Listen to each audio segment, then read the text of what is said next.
In the black heart of winter, the final hour before dawn cast a weary hush over the frozen plains outside Winterfell.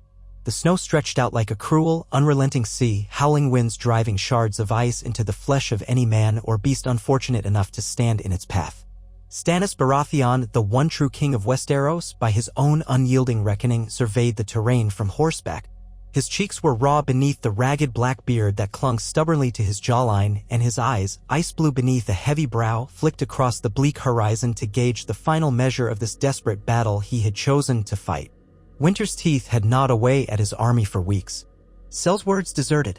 Rations dwindled. Horses collapsed in the snowdrifts.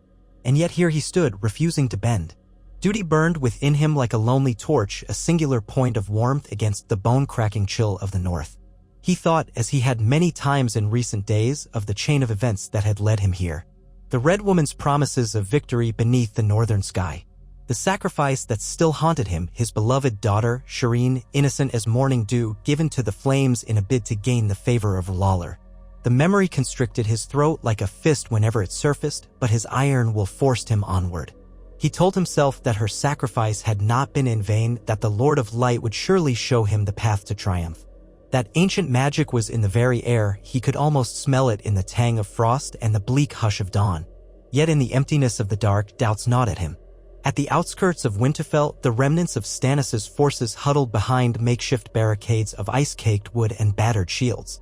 Fires guttered low in half-buried pits, offering scant warmth to the starving men. The best of his knights were gone, cut down in earlier skirmishes or swallowed by the storm. The cavalry he'd once mustered with pride had been whittled to a ragged handful of riders. Yet every soldier who remained was here because his heart was made of sterner stuff than the average mercenary. Davos Seaworth, the loyal Onion Knight, wore a face that combined resignation and quiet determination. He shuffled among the men, offering a murmured word of encouragement here, a guiding hand there. He was no battlefield commander, but his presence alone was a pillar of calm amid the chaos of the north. Stannis raised a gauntlet hand to shade his eyes from the swirl of snow. Over the ridge to the east, faint silhouettes marched in tight formation, the Bolton men, led by that boy, Ramsay.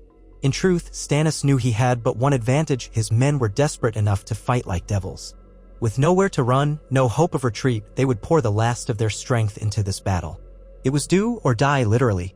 Surrender was unthinkable. The idea of bending the knee to a Bolton, especially one who'd taken the Stark seat in such a vile manner, made Stannis' blood boil. He'd come to claim the North's allegiance and prove himself rightful king. He would not leave without Winterfell. In the distance, war horns shattered the silence. Their low, mournful wail reverberated across the white wastes, echoing off the half-buried stones of old graveyards and the high walls of Winterfell. A flicker of torchlight appeared on the ramparts, Bolton archers or scouts. Stannis squinted, reading the tactics. Ramsay Bolton would come from the east in a wide flanking maneuver. Likely, the Bolton cavalry would attempt to circle behind Stannis' lines and drive them into a crushing pincer. The king had positioned his meager forces to prevent precisely that, ordering a deep trench cut into the ice to funnel attackers. However, the success of that defense depended on whether the ground had frozen too hard overnight to finish the job. More than once, Stannis' men had labored only to find spades useless against the unyielding earth. He slid off his horse, calling for his captains in a curt, icy voice. They assembled around him, Davos, Justin Massey, the few lords still at his side.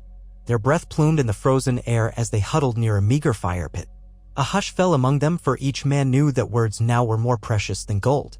"We form a shield wall here," Stannis said, his voice hoarse but firm. "Our archers behind. Sir Justin, you command the cavalry. I want you hidden behind that rise to the west. Wait for my signal. When the Bolton men breach our line, you come down on them from the flank. We must not allow ourselves to be encircled." He paused, scanning their faces for dissent or confusion. None came. "This is our last chance. Fight with the fury of men who have lost everything. Because we have. Honor your king and honor your fallen brothers. For the sake of duty. For the realm." The captains nodded. Davos locked eyes with Stannis, and the king saw a spark of sympathy there, sympathy and perhaps a glimmer of doubt. But no words were exchanged. There was no time for second thoughts. They broke apart, each returning to his post. Stannis climbed back into the saddle, ignoring the protests of his cramped legs.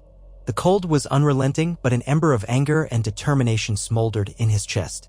He had demanded a victory from the Lord of Light, and he would not leave these frozen fields without claiming it. Soon, the tide of Bolton's soldiers spilled onto the plain. They marched in tight columns, flanked by mounted men in furs and leathers. Ramsay himself, astride a black stallion, seemed to relish the moment. His face was pulled into a mirthless smile, lips parted as though he could taste the fear on the wind. Word had it that he'd left the keep earlier, leading outriders to harass Stannis' men in the dead of night, burning tents and sowing terror before retreating behind the castle walls. Now he returned to finish the job in daylight, as if exulting in the final blow that would break Stannis' battered army. But the Bolton host was not inexhaustible. They had men enough, yes, but they did not outnumber Stannis' remaining forces by as great a margin as some might think. War, skirmishes, and the brutal northern weather had taken their toll on both sides. Stannis' scouts had reported that perhaps 1,000 Bolton men would ride out this day, a fearsome force, yet not insurmountable if the tide turned. The horns roared again, shaking the ice-laden branches of the sparse trees. Stannis drew his sword, Lightbringer, though whether it was truly the fabled blade of legend or merely steel warmed by trickery mattered little now. The sword caught the weak light of morning shimmering faintly in the storm-torn sky. With a resolute scowl, he raised it high. The shout he gave was lost in the roaring wind, but the signal was unmistakable. His men surged forward, forming a wall of steel-tipped pikes and iron shields, the banners of the fiery heart streaming behind them. At the first collision, steel rang out with a deafening clash. Bolton spearmen and foot soldiers rammed into the Baratheon line.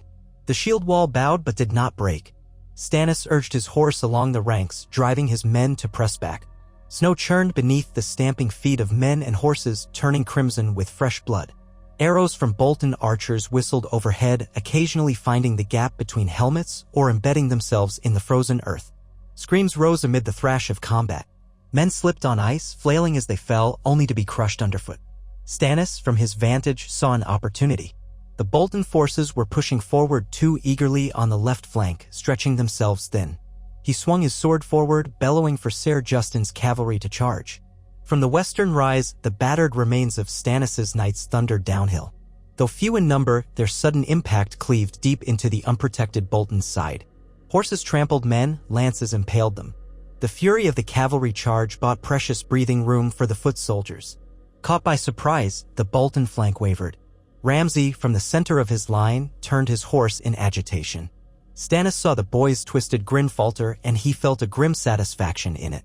Perhaps the so-called bastard of Bolton had never faced a foe who refused to break. Even amid the swirling snow, the difference in experience was clear. Ramsay fought with savage glee, but Stannis' men fought with the desperation of cornered wolves. They had marched through storms, starved in the wilderness, burned loved ones in the name of faith. Defeat here meant that all they had endured was for nothing. The intensity of the battle raged on. Stannis himself cut down one Bolton footman who lunged too close, then wheeled his horse to avoid a thrust from another. His sword arm ached, but he pressed on. He caught glimpses of Davos fighting with a borrowed sword, the man's teeth gritted in a scowl of determination. He saw Ser Justin unhorsed, pulling a dagger free from a fallen foe's chest. Chaos swallowed everything. Then came the moment. Over the clamor, Stannis heard a horn blow 3 short blasts. Another wave of Bolton men emerged from behind a small copse of trees, charging the Baratheon right flank. He cursed. He had not anticipated a second pincer from the north. The newly arrived soldiers carried the flayed man banner of House Bolton, and they crashed into Stannis' lines with terrifying momentum. At once, the Baratheon shield wall buckled from both sides. Men fell like wheat before the scythe, pinned between the two Bolton forces. In the swirl of panic, Stannis roared for his men to hold. His voice rang out again and again, hoarse and raw, as he spurred his horse toward the densest fighting. Archers at the rear loosed volley after volley, but the cold stiffened their fingers and the swirling winds carried many arrows astray. For an instant, Stannis felt the tug of fatalism. Was this how his cause ended, crushed between Ramsay's sadistic cunning and the biting winter that favored no king? And then, improbably, fortune shifted. The Bolton riders from the north found themselves tangled in the thick drifts of snow and ice, slowed by the uneven terrain. A hidden patch of frozen slush caused their horses to slip and crash. Some riders went flying, and the momentum of their charge shattered against the brutal reality of the northern landscape. The would-be flank collapsed into disarray as men struggled to regain their footing. Seizing the moment, a cluster of Baratheon spearmen, led by a grizzled knight with half his face bandaged, plunged forward. They drove their spears into the stumbling foes, slashing them down before they could regroup. Seeing his pincer attack fail, Ramsay let out a furious shriek, fury or perhaps frustration, for he was still separated from the heart of the fighting by a line of his own soldiers. His face, glimpsed through the chaos, was twisted with savage determination. He spurred his horse, black mane flying, and plunged into the fray. The bastard of Bolton fought with a short blade in one hand and a wicked flail in the other. His blows were fast, cruel, and horrifyingly precise. Men screamed as the spiked ball of the flail crushed helmets and split skulls. Stannis locked eyes on him, forging his path through the melee. The king's horse staggered under a spear thrust to its flank, and Stannis was forced to dismount. Blood from the horse steamed in the icy air, and the beast collapsed with a heart-wrenching groan. Stannis landed hard on one knee, pain flaring through his battered limbs. He pushed himself upright, Lightbringer gripped tight, and found himself standing mere paces from Ramsay Bolton.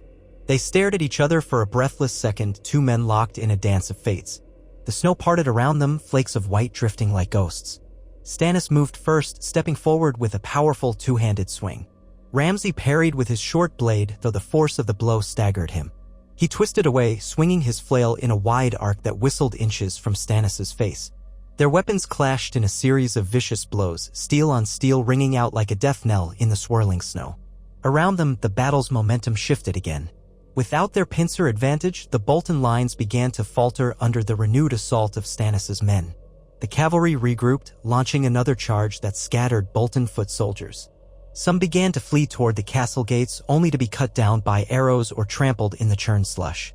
Winterfell's walls loomed behind them, promising sanctuary for any who could reach it, but Stannis' forces pressed relentlessly. The vow of no quarter, the desperation of men who could not retreat, drove them onward. But all of that was peripheral to the clash at the center, where Stannis and Ramsay circled each other like wolves. Ramsay lunged, aiming a downward slash at Stannis' shoulder. Stannis deflected it, pivoting to deliver a counterstroke that grazed Ramsay's ribs. Blood smeared the bastard's side, and he grunted, his lips curled in feral glee rather than pain. He lashed out again with the flail, but Stannis slammed the spiked ball aside with the flat of his sword and barreled forward, using his weight to knock Ramsay to the ground. They landed in a heap, sending puffs of snow flying. Ramsay's weapon slipped from his grasp, but he snarled, fingers clawing at Stannis' face. Stannis slammed a mailed fist into Ramsay's jaw, once, twice, until the younger man's teeth were stained red with blood. With effort, the king pinned him down. Lightbringer's tip hovered at Ramsay's throat. For a moment, the swirl of battle receded, and the only sound was their ragged breathing, merging with the roar of the wind. "Yield," Stannis growled. Frost clung to his beard, and there was a flicker of something in his eyes, rage, perhaps, or a final shred of mercy. A crimson bubble burst on Ramsay's lips as he spat blood at Stannis. "Never," he hissed. "You'll die in the snow just like the rest." His voice was thick, but the cruelty in it was unmistakable. Stannis pressed the blade to the bastard's throat. He wanted to rage, to curse, to kill this monstrous man 100 times over for the terror he had brought to the north, for the innocent lives he had destroyed. Memory flashed of the flayed bodies left in Bolton raids, the charred remains of villages, the rumors of how Ramsay toyed with his captives, tortured them for sport. This man was no true lord of Winterfell. He was a rabid dog. And in Stannis' code, rabid dogs must be put down. Without another word, he drove the sword forward, slicing deep into Ramsay's neck. The bastard's eyes bulged and a wet gurgle escaped him. Blood poured onto the snow, steaming in the cold. In an instant, the dreaded bastard of Bolton was dead. Stannis rose, chest heaving, and turned to face the remnants of the battle around them. The collapse of Bolton morale was swift and decisive. Seeing their leader slain, many of the Bolton men flung down their weapons or tried to flee. Some were cut down as they ran. Others dropped to their knees, pleading for mercy. The fierce loyalists who fought on were surrounded, outnumbered, and quickly subdued. By the time the sun was fully above the horizon, the field outside Winterfell was a patchwork of trampled snow, frozen corpses, and rivers of blood seeping across the ice. Stannis swayed on his feet, exhaustion pressing upon him like a leaden weight. His face was streaked with grime and caked blood, though little of it was his own. Davos appeared at his side, his brow creased with concern. The Onion Knight spoke quietly, words lost in the howling wind. His hand guided Stannis away from the bodies, away from the memory of a child's sacrifice. The king was alive, victorious, and Winterfell lay ahead, its gates slowly creeping open. A wave of battered Baratheon men surged inside, weapons raised. Cries of triumph mingled with groans of the wounded. Winterfell was his, and in that moment, hollow though it felt, Stannis Baratheon was king in the north. They entered Winterfell through the main gates, which had been left ajar in the tumult of the retreat. The once proud castle was battered from within and without, stone walls caked with frost, courtyards buried in knee-high drifts, the famed glass gardens withered to ruin. Smoke rose from chimneys in sporadic wisps, indicating pockets of warmth where survivors huddled. Stannis' men trudged in with victory's weariness, leading captured Bolton soldiers in chains, some wounded in litters. The wind whistled through the courtyard, swirling snow around the statue of some long-dead Stark ancestor. Stannis dismounted what horse he had managed to secure and surveyed the keep. He caught sight of a few terrified servants peering from doorways, uncertain whether they would be spared. The plight of the small folk in times of war had seldom stayed his hand. He was a stern man, known for harsh justice, but in his mind, those who had not directly opposed him did not deserve needless cruelty. He raised a hand to beckon them. "You will not be harmed," he called out, voice echoing. "I am Stannis of the House Baratheon, Rifle King. Winterfell is mine. Do your duty, and you shall be spared." Slowly, emboldened by that promise, more servants emerged. A few stable boys, wide-eyed, scurried to collect the half-dead horses. A handful of scullions and cooks peeped from the kitchens, fear written on their faces. The rest of the keep remained eerily silent. Stannis turned to Davos, who stood just behind him. The Onion Knight looked haggard, the lines on his face etched deeper by the cold and the horrors of the battlefield. "Secure the Great Hall," Stannis ordered. "Find any survivors. Bolton men or other traitors. I want them brought to me alive if possible. We'll see who is worthy of a trial." Davos nodded, beckoning a group of soldiers to follow him. They swept into the interior corridors, the sound of boots echoing on stone. Stannis took a slow breath, feeling the chill settle into his bones. Winterfell was an ancient seat, the heart of the North, once held by the honorable House Stark.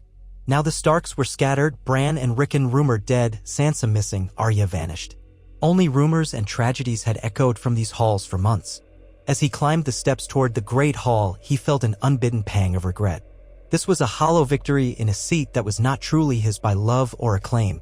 He had seized it by force, driven by duty, but could he truly command the North if the Starks had no living heir to stand beside him? In the hall, guards posted themselves along the walls. The braziers were lit, filling the chamber with a dim orange glow and some semblance of warmth.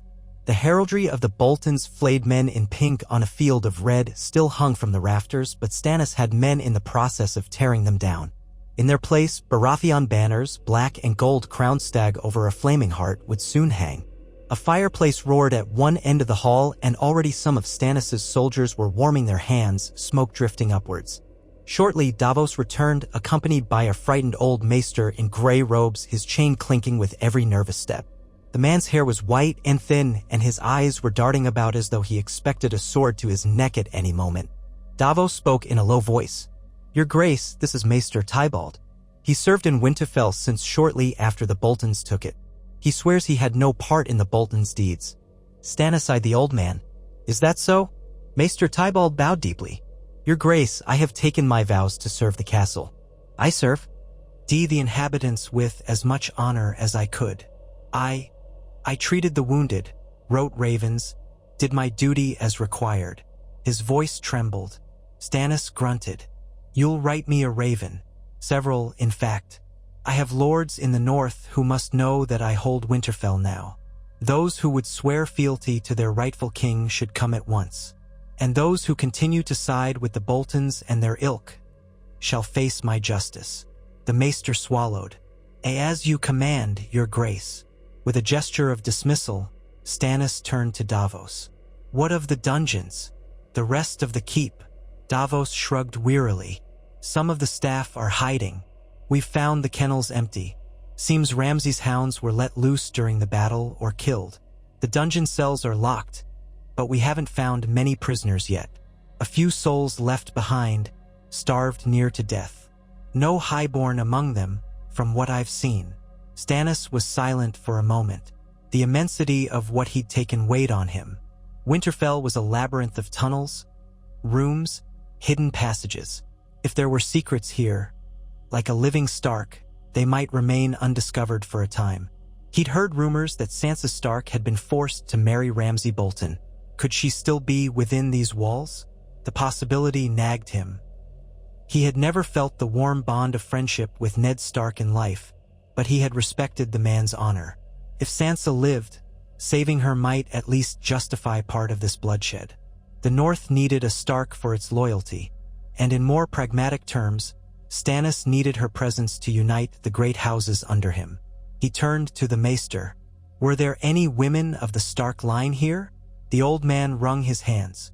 Lady Sansa was here indeed, forced to marry that vile creature.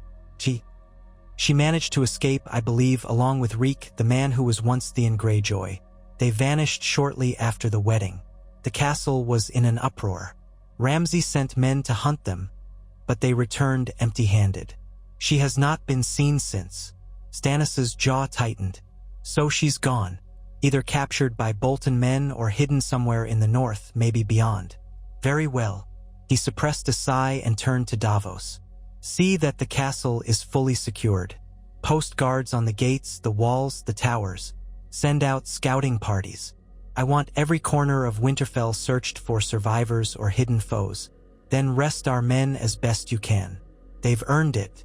But keep them disciplined, Davos. I want no looting, no raping. Anyone who violates my code will face the penalty. Davos nodded. Aye, your grace. As his friend departed, Stannis found himself alone in the great hall. If one could ever be alone with half a dozen guards posted at every exit. Weariness settled over him. A heavy wave of grief tried to swamp him as the realization sank in. This was the fruit of the sacrifice he had made. The act that had shattered Davos's faith in him, and perhaps his own faith in himself. He closed his eyes, remembering Shireen's pleading face in the flickering torchlight, the smell of smoke, the chanting of Melisandre's prayers. All for this victory, for the promise that the Lord of Light would deliver him. And deliver him, it seemed, the Lord of Light had through savage battle, cunning tactics, and a measure of fortune. Yet it felt as hollow as an abandoned tomb. Winter had come, and his army was but a shell of its former strength. He had claimed the Stark seat, but not the hearts of the Northmen who had once revered the dire wolf banner. Yes, the Boltons were despised, that was to his advantage. But he had not exactly endeared himself to the realm with the rumors of black magic, of burning the child he loved. He swallowed hard. No matter. Duty was a stern mistress. He would do what must be done. His claim was rightful. Leaving a guard posted near the door, Stannis made his way deeper into Winterfell's corridors, each step echoing off the ancient stone. He passed by tapestries that once depicted wolves chasing stags, hunts in the snow, lords and ladies in finery. Some had been defaced or removed by the Boltons. The stink of stale air and old blood lingered in the stairwells. And occasionally a glimpse of the North's former grandeur emerged, a carving of the direwolf, the proud sigil of House Stark, or the timeless architecture that had stood for centuries under the care of the kings in the North. Eventually, he arrived at what had once been the solar of the Lord of Winterfell. The door creaked open, revealing a room that was surprisingly intact. A fire crackled in a wide hearth, hinting that someone had tended it recently. Perhaps a leftover servant who had kept the castle from freezing. Stannis entered, dismissing the guards outside. He wanted a moment's peace. He stood before the fire, the warmth kissing his cheeks.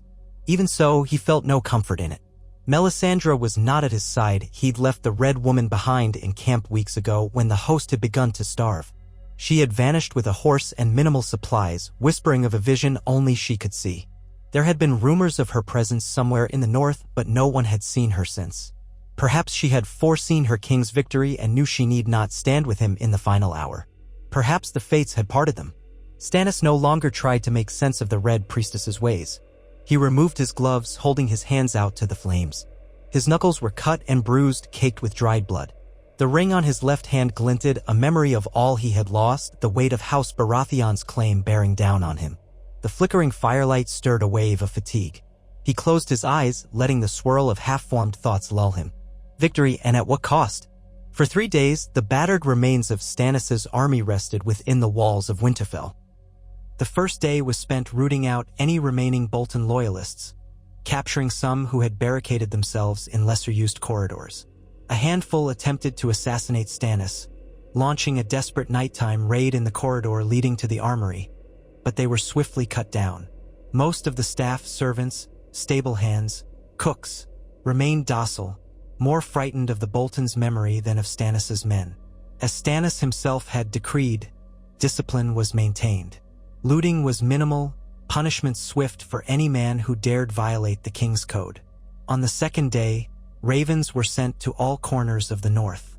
The letters bore Stannis' seal, proclaiming that the tyrant Ramsay Bolton was dead and Winterfell was now held by King Stannis Baratheon, the rightful protector of the realm. He invited the northern lords to come bend the knee, to free themselves from the terror of the Boltons and unite under the king who had liberated Winterfell. He reminded them that winter was no time for petty squabbles, that the true threat lurked beyond the wall. Some men grumbled at the mention of White Walkers and an ancient enemy. Many in the realm scoffed at such talk. But if the lords had any sense, Stannis reasoned, they would gather beneath his banner. The old maester, Tybalt, busied himself writing letter after letter, eyes pained as he scrawled with numb fingers. Only a few ravens remained in Winterfell's rookery. Many had flown or perished in the storms, but it was enough to spread the king's declaration. On the third day, snow fell relentlessly. Drifts climbed higher against the courtyard walls, and the biting wind howled through the windows. Food was short, but Stannis ordered fair distribution of what stores remained. Hunting parties were sent beyond the walls, though their success was minimal in the brutal cold. Still, morale began to rise. Many men felt the flush of pride in having taken Winterfell, a fortress many believed impregnable in winter. Others found hope in the idea that northern lords would join them. Certainly, many houses loathed the Boltons. Perhaps House Manderley would come forth from White Harbor, or the Umbers from Last Hearth. Once they realized that the bastard of Bolton was gone, and that Stannis' was the only real power at Winterfell, they might rally to the stag banner. Stannis remained cautious. Pride was a luxury he could ill afford. He had 1,000 men left, maybe a bit more, many of them wounded or weakened by hunger and exposure. If a large northern force arrived, it could go either way. They might swear to him or they might try to oust him. He doubted the Karstarks or the Cerwyns would easily yield, given their prior support of the Boltons. But necessity might override grudges. If Stannis could prove that he stood a better chance of unifying the north and defending it from the coming storms, both the literal and the supernatural. Davos worked tirelessly, organizing the men, ensuring security, forging alliances with any who approached. He had a knack for earning trust, speaking plainly without the harshness that emanated from Stannis like a bitter wind. Even so, tension lay between them unspoken. Davos had not forgotten Shireen's fate, but duty bound him and he remained by Stannis' side. On the morning of the fourth day, a company of men arrived outside the gates. Through the swirling snow, watchmen glimpsed their banner, a white merman on a blue field. House Manderley. They numbered perhaps 300 strong, armed and wary. Stannis ordered the gates opened to show good faith. At the head of the company rode Wyman Manderley himself, or what was left of the enormous man. He had thinned, though still robust, white beard bristling with frost. His small, bright eyes peered up at the walls of Winterfell as he trotted through the gatehouse, flanked by a retinue of knights and guards. In the courtyard, Stannis awaited them, clad in black mail with a heavy fur cloak draped over his shoulders. The wind whipped the cloak around him, but he stood rigid as an iron post. Behind him, a row of Baratheon soldiers bearing the flaming heart and crowned stag stood at attention. Lord Wyman dismounted with a grunt, the snow crunching beneath his weight. He bowed stiffly. "Your Grace, you have certainly made a stir in the north, taking Winterfell from those flaying bastards." Stannis inclined his head. "Lord Manderley, you come in strength. Why?"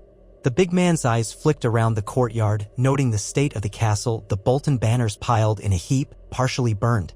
Baratheon pennants snapping in the wind. "I was told you sent a raven, proclaiming yourself king and holding Winterfell. Thought it best I see with my own eyes. The north has bled enough under the Boltons. If it's true the bastard is dead, we have reason to rejoice. He is dead. I cut him down myself. But the north is far from united. Will you bend the knee, Lord Manderley?" Wyman gave a sigh that sent puffs of steam from his lips. "Our tradition says the north should belong to the Starks. But the Boltons made a mockery of that. They stole Winterfell, murdered the young ones, or so we heard. The north remembers, they say. We remember the Red Wedding, the horrors committed against the Starks and their bannermen. I've no love for House Lannister or for any false kings in the south. And do you remember that I marched north to save the north from Roose Bolton's treachery?" Stannis asked, his tone clipped. "Aye, that I do. But I also remember that men say you used dark magic, that you burned your own blood for favor from your Red God. The rumors spread. The north is not kind to such tales." Stannis stiffened. He could feel Davos's eyes on him. Rumors. I am not here to debate. I offer the North my protection and I promise justice for the crimes inflicted by the Boltons. The others are coming. I've seen it with my own eyes at the wall. The realm must unite or the dead will walk over us all. He raised his voice. Where do you stand, Lord Manderley? There was a beat of silence. Wyman Manderley's guards glanced at their lord, waiting. At length, Wyman lowered himself onto one knee in the snow. The North has no Stark to lead us, not here and now. I would have that line restored if it were possible. But in the absence of a Stark, very well. I bend the knee, King Stannis, and pledge House Manderley to your cause. May we see the Bolton filth driven from every corner of the North. Stannis nodded curtly, extending a hand to bid Wyman rise. I accept your fealty. Join me in the Great Hall. We have matters to discuss. He led them inside, away from the biting wind, and soon the hall was awash in talk. Wyman's men mingled with Stannis's, exchanging guarded looks. Servants brought out what food remained: hard bread, salt cod, turnips. Not a feast by any measure, but enough to show hospitality. Over the meal, the Lord of White Harbor spoke of rumored movements by other houses. The Umbers were at odds with themselves. Some had sided with the Boltons, others had hidden in the Deepwood. House Serwyn was near decimated. House Glover holed up in Deepwood Motte, uncertain of whom to support. The phrase loomed near the neck, though the weather hindered large-scale troop movements. All the while, Stannis sat quietly, weighing every piece of information. He was no fool. He knew the North was fractious, wounded. But with the Boltons gone, many might see a chance to cast off the southern yoke. If handled properly, Stannis could unite them. If handled poorly, they would tear each other apart, taking him with them. Wyman Manderley spoke at length of another pressing matter, the White Walkers. He had not seen them himself, but word from the wall was grim. Stannis nodded, lips pursed. The realm's petty politics would mean little if the dead came marching south. He needed the North's strength. That meant forging alliances, ensuring a measure of trust, even if it was a trust built on mutual desperation. By the time the meeting ended, Wyman and Stannis had hammered out a tentative plan. The Manderleys would remain in Winterfell through the worst of the winter storms, bolster the garrison, and begin repairing the walls and stores. The hunting parties would roam farther south to find game. Wyman would dispatch riders to other loyal or potentially loyal houses, urging them to recognize Stannis. In return, Stannis pledged his protection and the promise that once the threat of the White Walkers was dealt with, the North could keep its traditions under the crown. Thus, a seed of alliance was planted. Days turned to weeks. Snowstorms battered the castle, piling drifts against the high walls. The nights were long, the days dim under a sky choked with ash-gray clouds. Men grew restless, cloistered within the keep. The wounded lingered between life and death, tended by maesters and healers who possessed only meager supplies. Each morning brought more ravens, more tidings of conflict or stalemate across the realm. Many lords in the south cared little for the trials of the north. The Iron Throne was held by Tommen, a boy king propped up by the Lannisters. None came to challenge Stannis directly in these frozen lands. Still, some northern lords did rally. A contingent of Umbers arrived, openly praising the end of Bolton rule. Their leader, a fierce warrior called Harold Umber, or the Young Giant, declared that House Umber would follow any man who ended House Bolton's tyranny. He also made no secret that he would have preferred a Stark in Winterfell. But in the absence of that, he brought 200 spearmen to stand with Stannis. Men trickled in from lesser houses, some Serwyn men seeking vengeance, a handful of Ryswells who had tired of Bolton cruelty, pockets of clan folk from the hills. Soon, the courtyard bustled again. Smiths hammered steel. Archers drilled on the battlements. The great hall saw feasts of turnips and saltfish, for little else could be procured. Amid the bitter cold, alliances were formed in desperation, the swirl of battered banners reflecting new hope or perhaps a last stand. For Stannis, every success was tempered by the gnawing sense of unfulfillment. He had begun to plan for the day he would march north again to face the White Walkers if the wall fell. He wrote letters to Castle Black, urging them to hold fast, to communicate any sign of the others. Jon Snow, the bastard of Winterfell, had once commanded the Night's Watch, but rumors placed him dead by treachery. Others said he lived somehow. If he did live, he was a valuable ally, if only in name, another Stark, albeit a bastard. The chance that a Stark name might draw the North together had not escaped Stannis' notice. Still, weeks passed with no reply from the wall. The Black Crows remained silent, or perhaps ravens could not make the perilous journey through the storms. Anxiety simmered among the men. For all their preparations, for all the alliances forging behind Winterfell's walls, the enemy was intangible, out of sight. Men fought best against foes they could see. The talk of ice monsters and whites in the night unsettled them more than open battle. Meanwhile, justice had to be done. Stannis held court in the Great Hall, dispensing punishments to Bolton loyalists, awarding coin or land to those who had proven worthy. One day, a group of men brought forth a trembling figure, the castellan who had once served House Bolton. He was accused of flaying prisoners, taking delight in their screams. The man wailed for mercy, claiming he was forced to do it under Ramsay's threat. Stannis had him beheaded that very hour, carrying out the sentence himself as the king's duty demanded. The old ways of the North, from the time of Ned Stark, dictated that the one who passed the sentence should swing the sword. Stannis found himself grimly reflecting that Ned Stark had done so with a sense of honor that Stannis could only envy. And so the days ground on. The midwinter sun was but a pale orb that rose late and set early. Yet beneath the gloom there was movement, life stirring in the battered stronghold. Manderly men hauled in meager hunts. Umbers patched the courtyard walls. Distant horns sometimes called from the ramparts when a new band of allies came seeking refuge or a suspicious group approached. The gates were opened carefully, always with a row of archers overhead in case of treachery. It was in that hush of half-hope, half-dread that the next blow fell. One morning, as a faint pink light crept over the horizon, a guard burst into the great hall where Stannis was breaking his fast on stale bread and boiled onions with Davos. The guard's breath came in ragged gasps, his eyes wild. "Your Grace, riders." An army approaches from the south. Stannis stood so abruptly that his bench screeched across the flagstones. "Bolton remnants?" The guard shook his head. "Fry banners, my lord. At least 500, maybe more. They're arrayed outside the ruins of Moat Cailin, heading north." Davos's face darkened. The phrase, that means the Lannisters might be behind them. Stannis felt a hot spark of fury. The phrase had been among the orchestrators of the Red Wedding, betraying the Starks. That alone stoked hatred among the northern bannermen. If they were coming now, it could only mean they aimed to reclaim Winterfell or punish the North for daring to stand against the Iron Throne's chosen allies. "Send scouts," Stannis ordered. "We need to know their exact numbers, their intentions. Bolster the defenses. Summon Wyman Manderly and Harold Umber. We'll meet in council at once." Within the hour, the lords had gathered in Winterfell's solar, a sprawling map of the North spread across a table. Manderly rubbed his chin thoughtfully while Umber cursed under his breath at the mention of phrase. Davos stood by Stannis, arms folded. Stannis spoke without preamble. "We cannot allow the phrase to march unopposed. They'll come to punish the northern lords who rose against Bolton. They know I hold Winterfell. They will either besiege us or try to force battle. We have the advantage of the castle walls, but 500 is no small force and they may have more behind them." Manderly frowned. "My scouts say the Freys were massing at the Twins, but we thought the storms would keep them from venturing too far north. They must be desperate or well-funded by the Lannisters. Perhaps they believe your forces are too weakened to withstand another fight." Stannis gave a curt nod. "We are weakened, but we have the walls. If they siege us, we can last a while, but we cannot survive a lengthy encirclement if our supplies are low. We must consider meeting them in open battle if we can gain an advantage." Umber let out a harumph. "Open battle in the snow? You'll lose half your men to the cold before you clash swords. The Freys aren't used to real northern winter. Perhaps we can draw them into the open and let the storms do the slaughter." A plan was formed swiftly. Scouts would confirm the exact position of the Frey host.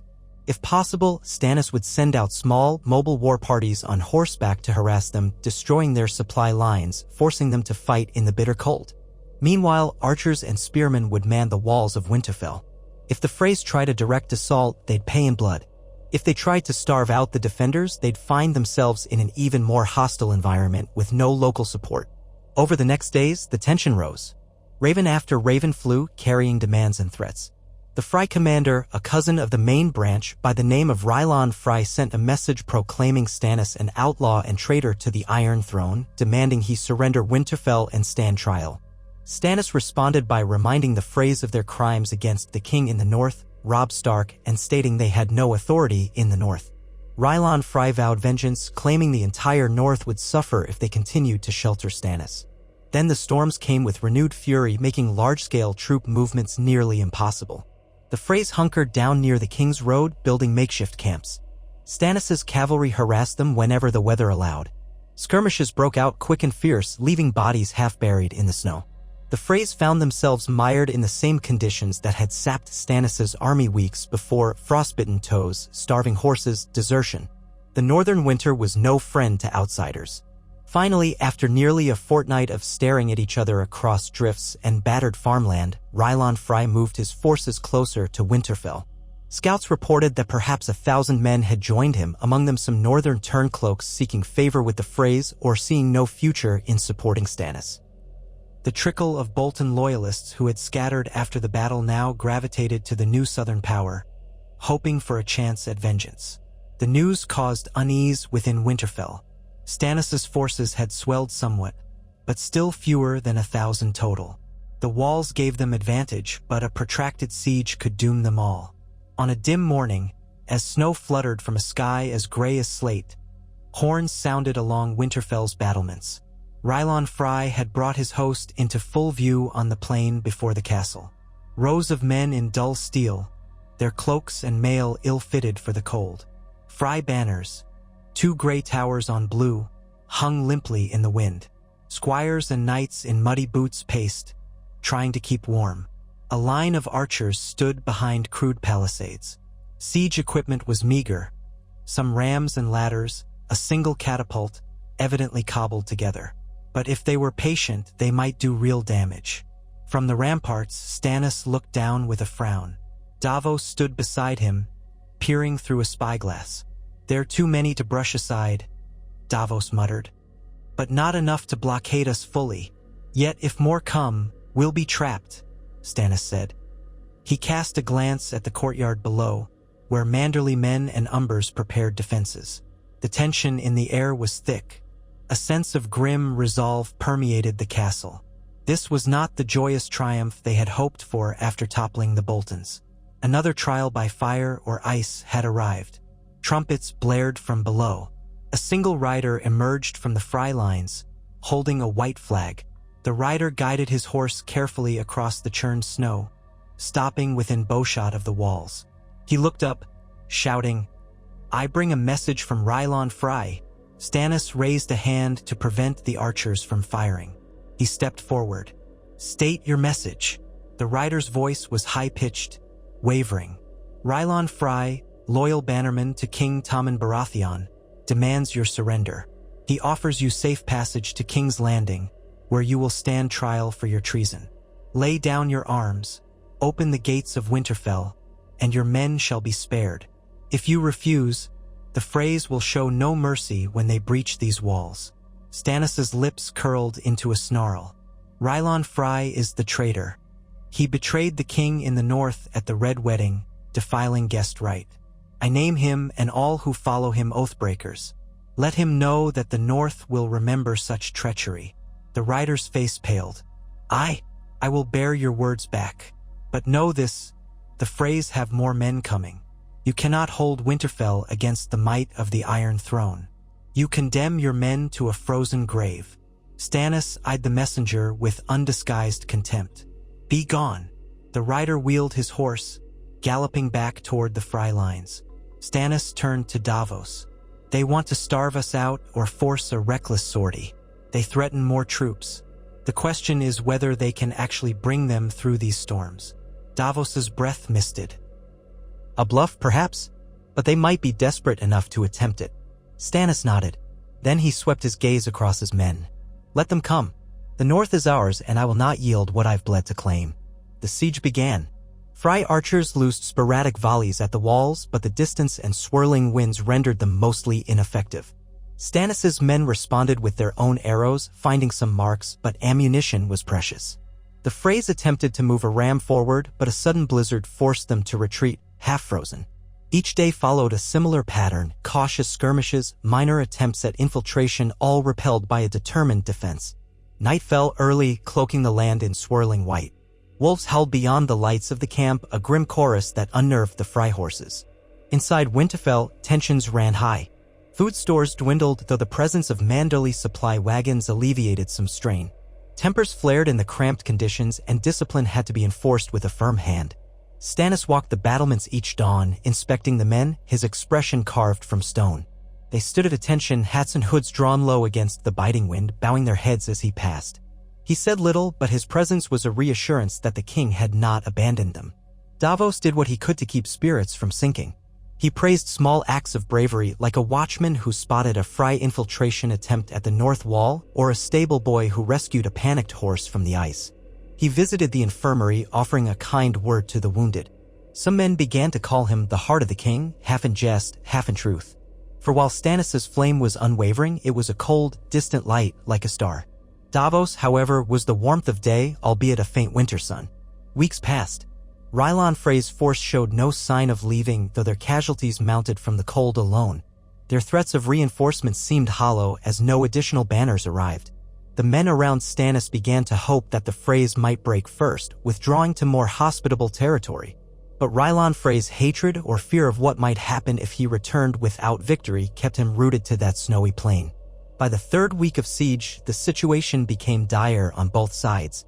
Stannis, in council with Manderly, Umber, and Davos, weighed a bold plan, a night sortie using the storm as cover to crush the Frey camp and scatter them once and for all. The notion was perilous. Marching out into a blizzard could easily lead to lost formations and confusion. But the alternative, slow starvation, was equally grim. The final decision was made late one afternoon as the wind rattled the arrow slits and the men ate their meager rations. They would gather a force of the fittest soldiers, 300 men at most. Under the cover of darkness and storm, they would sally forth from a postern gate, circle wide, and hit the Frey camp in a coordinated strike from multiple directions. Meanwhile, a smaller force would remain in Winterfell to guard the walls. If the strike succeeded, the Freys would either be routed or decimated. If it failed, Winterfell's defenders would at least remain safe. When night fell, the chosen men assembled in the courtyard, stamping their feet to keep blood flowing. They wore cloaks of white and gray, hoping to blend with the snow. The roar of the wind blanketed the clink of armor. Stannis stood at the head of the column astride a horse. He wore blackened plate beneath a layered fur cloak, Lightbringer sheathed at his side. Davos stood beside him, armed with a stout sword. Manderly, though large, insisted on riding out. Umber, always eager for a scrap, wore a savage grin. Torches flickered, casting dancing shadows on the walls. Stannis gazed upon his men, seeing in their eyes the determination he himself felt, grim, resolute, tempered by the knowledge that they had come too far to fail. This was the price of kingship, to lead men into the jaws of death and ask them to trust in your command. He raised his voice, carrying above the wind. Loyal men of the North and of the Crown, you stand with me tonight to break the siege. We do this not for glory, but for survival. Let the storm be our ally. Show no mercy to those who came to butcher us like animals. Remember the Bolton's crimes, the Frey's betrayal. Tonight, we give them justice. A low roar of approval rippled through the ranks. They filed out through the postern gate, single file, into the swirling blackness beyond the walls. Snow whipped their faces and the wind howled like hungry wolves. Guided by scouts who knew the lay of the land, they fanned out in 3 groups, each set to converge on the Frey camp from a different angle. The ride was torturous. The cold cut like knives. Visibility was near zero, the storm seeming to intensify with each step. Men bowed their heads, pressing on. At times, the ground sloped unexpectedly, sending horses sliding. Once, they paused to reorient when the scouts lost their bearings, cursing the night. But eventually, distant glimmers of light appeared through the veil of snow, torches marking the Frey camp. Stannis signaled the men forward, hearts pounding. The plan was to remain silent until they were close enough to strike. They crept nearer, the thunder of blood in their ears louder than the storm. Stannis saw the flicker of tents, the outlines of wooden barricades, guards hunched against the cold. Suddenly, a horn blared from the north side of the camp. Another from the west. The other 2 groups had launched their attacks. Shouts erupted, metal clashed. Frey guards scrambled to respond, disoriented by the darkness and the swirling snow. Then Stannis bellowed for the true king and led his men into the heart of the camp. Horses trampled half-built defenses, riders slashed at Frey soldiers who stumbled from their tents, still half asleep. Fires flared as lanterns were toppled, igniting canvas. Chaos swallowed the camp. Stannis' men fought with savage intensity, each blow fueled by weeks of siege and hunger. The Freys, caught off guard, tried to rally in pockets. Rylon Frey's banner was glimpsed near the center, ringed by a handful of knights. A swirl of steel and screams churned the snow into a black and red mire. Stannis guided his horse through the melee, Lightbringer flickering in the snowy gloom. He cut down a Frey banner-bearer, then parried a halberd strike from another soldier. The storm howled, sparks danced as steel met steel. Men shouted curses, names, pleas. Horses screamed, slipping on ice. At length, he spotted Davos among the swirling shapes, the Onion Knight fighting off 2 Frey men with grim resolve. Stannis spurred forward, hacking one from behind, then nodding to Davos. They pushed deeper into the camp, searching for Rylon Fry. Elsewhere, Manderly's voice boomed as he led a wedge of mounted knights. Umber's roars mingled with the clash of axes and the shriek of steel. Bit by bit, the Fry lines crumbled. Tents collapsed or burned. Some Fry men tried to flee north only to collide with the second wave of Stannis' men. Others fled south, scattering into the darkness. Finally, at the center, Stannis caught sight of Rylon Fry himself, mounted on a warhorse, rallying a handful of men. The Fry Lord's face was pale in the torchlight, twisted with desperation. Stannis rode straight for him, sword raised. One of Rylon's guards lunged forward, aiming a spear at Stannis' chest. Stannis deflected it with the edge of his shield, driving Lightbringer into the guard's abdomen. The man fell away with a gurgle. Rylon Fry swung a mace at Stannis, missing by inches. Stannis wheeled, bringing Lightbringer down in a diagonal slash. The Fry parried, but the force nearly tore the mace from his grip. Rage twisted Rylon's features. "Traitor," he spat at Stannis.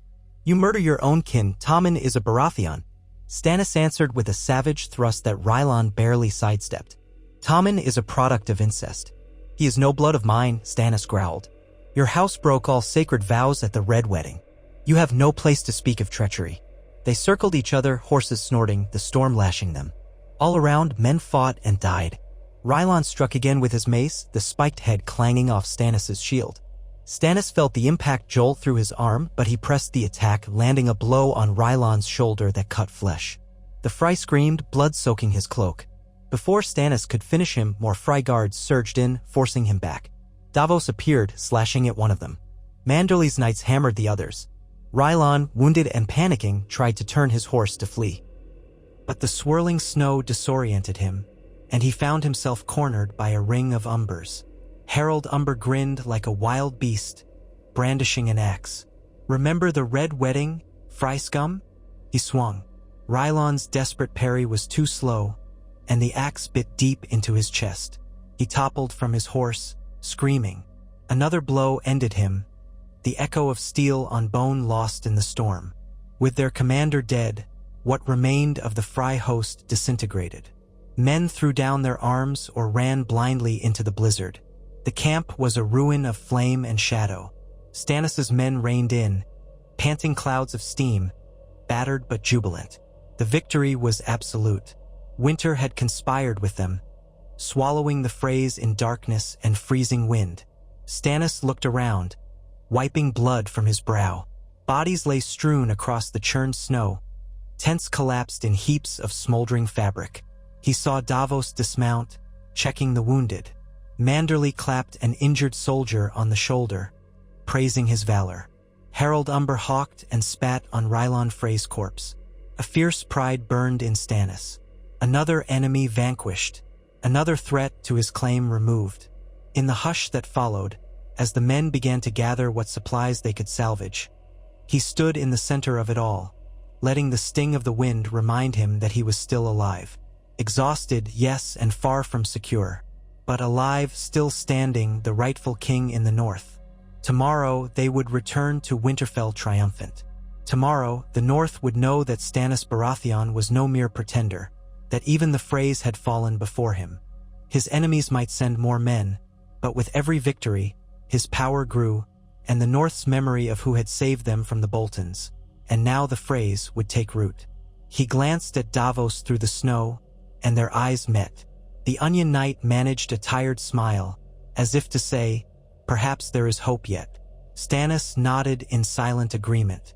The wind carried their mingled breath away into the infinite winter night, and for a moment, Stannis thought he felt some faint glimmer of warmth in his soul.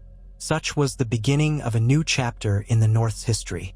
Stannis Baratheon, conqueror of Winterfell, the man who slew Ramsay Bolton and scattered the Freys, now sat in the Lord's chair of House Stark, presiding over a battered but unified land. Over the following months, more houses bent the knee, each seeking shelter from the storms, each hoping to fortify against the greater menace of winter's wrath. Letters trickled from the south, some condemning Stannis as a traitor, others carefully neutral. The Lannisters had their own troubles, rumors of unrest in King's Landing, conflict with the Faith, growing debts to the Iron Bank. The Tyrells eyed the throne warily. None had the appetite to march north into the teeth of winter just yet. Within the walls of Winterfell, repairs continued. Stones were reset, roofs mended, the library restocked with what volumes remained unburnt. Survivors from the Bolton era found a measure of relief in the new king's stern but even-handed rule. There were no more floggings for idle sport, no flaying for petty slights. If Stannis was severe, he was also just. A man who stole food might lose a hand, but at least he knew his punishment was not arbitrary cruelty. Gradually, a sense of life returned to the ancient castle. Children played in the courtyard, chasing each other across cobblestones dusted with snow. Winter raged outside, but inside those walls, fires crackled in the hearths, men told stories of battles won, and a fragile hope flickered that the darkest days might be endured. And yet, always, Stannis remembered the true war still to come. In dreams, he saw a wall of ice, beyond which dead things marched. He saw them descending upon a realm unprepared, a realm divided by petty squabbles and ancient grudges. He saw the fires of the living snuffed out by a cold beyond mortal comprehension. He saw the face of his daughter, Shireen, wreathed in flames. He would wake in a cold sweat, forcing himself to stand, to walk the corridors, to reaffirm the reality of stones and mortar. With the Boltons and Freys driven away, he had secured a foothold in the north. But was it enough? Could even a united north stand against the host of the dead? He had no answer, only the unyielding sense of purpose that had carried him this far. He was Stannis Baratheon, the king of Westeros by rights, and he would fight for life itself if he must. The North was his now, not by love, nor by birth, but by conquest and by a harsh brand of justice. Let the realm ignore him, let them mock him as a fanatic or a villain. When the others came, they would see who was prepared to hold the line. And if the day came when the White Walkers arrived at Winterfell's gate, they would meet the man who had burned his own child for a promise of victory, who had marched through storms that would fell lesser kings, who had slain the monsters of the North and scattered the lords of the South. The man who, for better or worse, would never bow until he was broken. That day would be the true reckoning. For now, Winterfell stood battered but proud under the black stag banner of House Baratheon, crowned with the red heart of the Lord of Light. Ramsay Bolton lay dead in the snow. The Freys lay scattered and broken. In the crisp, icy air, one could almost hear the North breathe again, free of the bastard's cruelty. And though the cold winds howled and the night grew long, in the heart of that ancient keep, a single flame burned on, flickering, perhaps, but unextinguished, testament to the unyielding will of Stannis Baratheon, the king in the north who would dare face the darkest night and proclaim himself the rightful guardian of the living.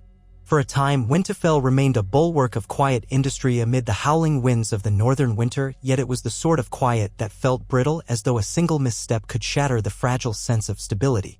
The black stag and fiery heart of Stannis Baratheon flew above the walls, a stark departure from the dire wolf that had so long symbolized this ancient seat.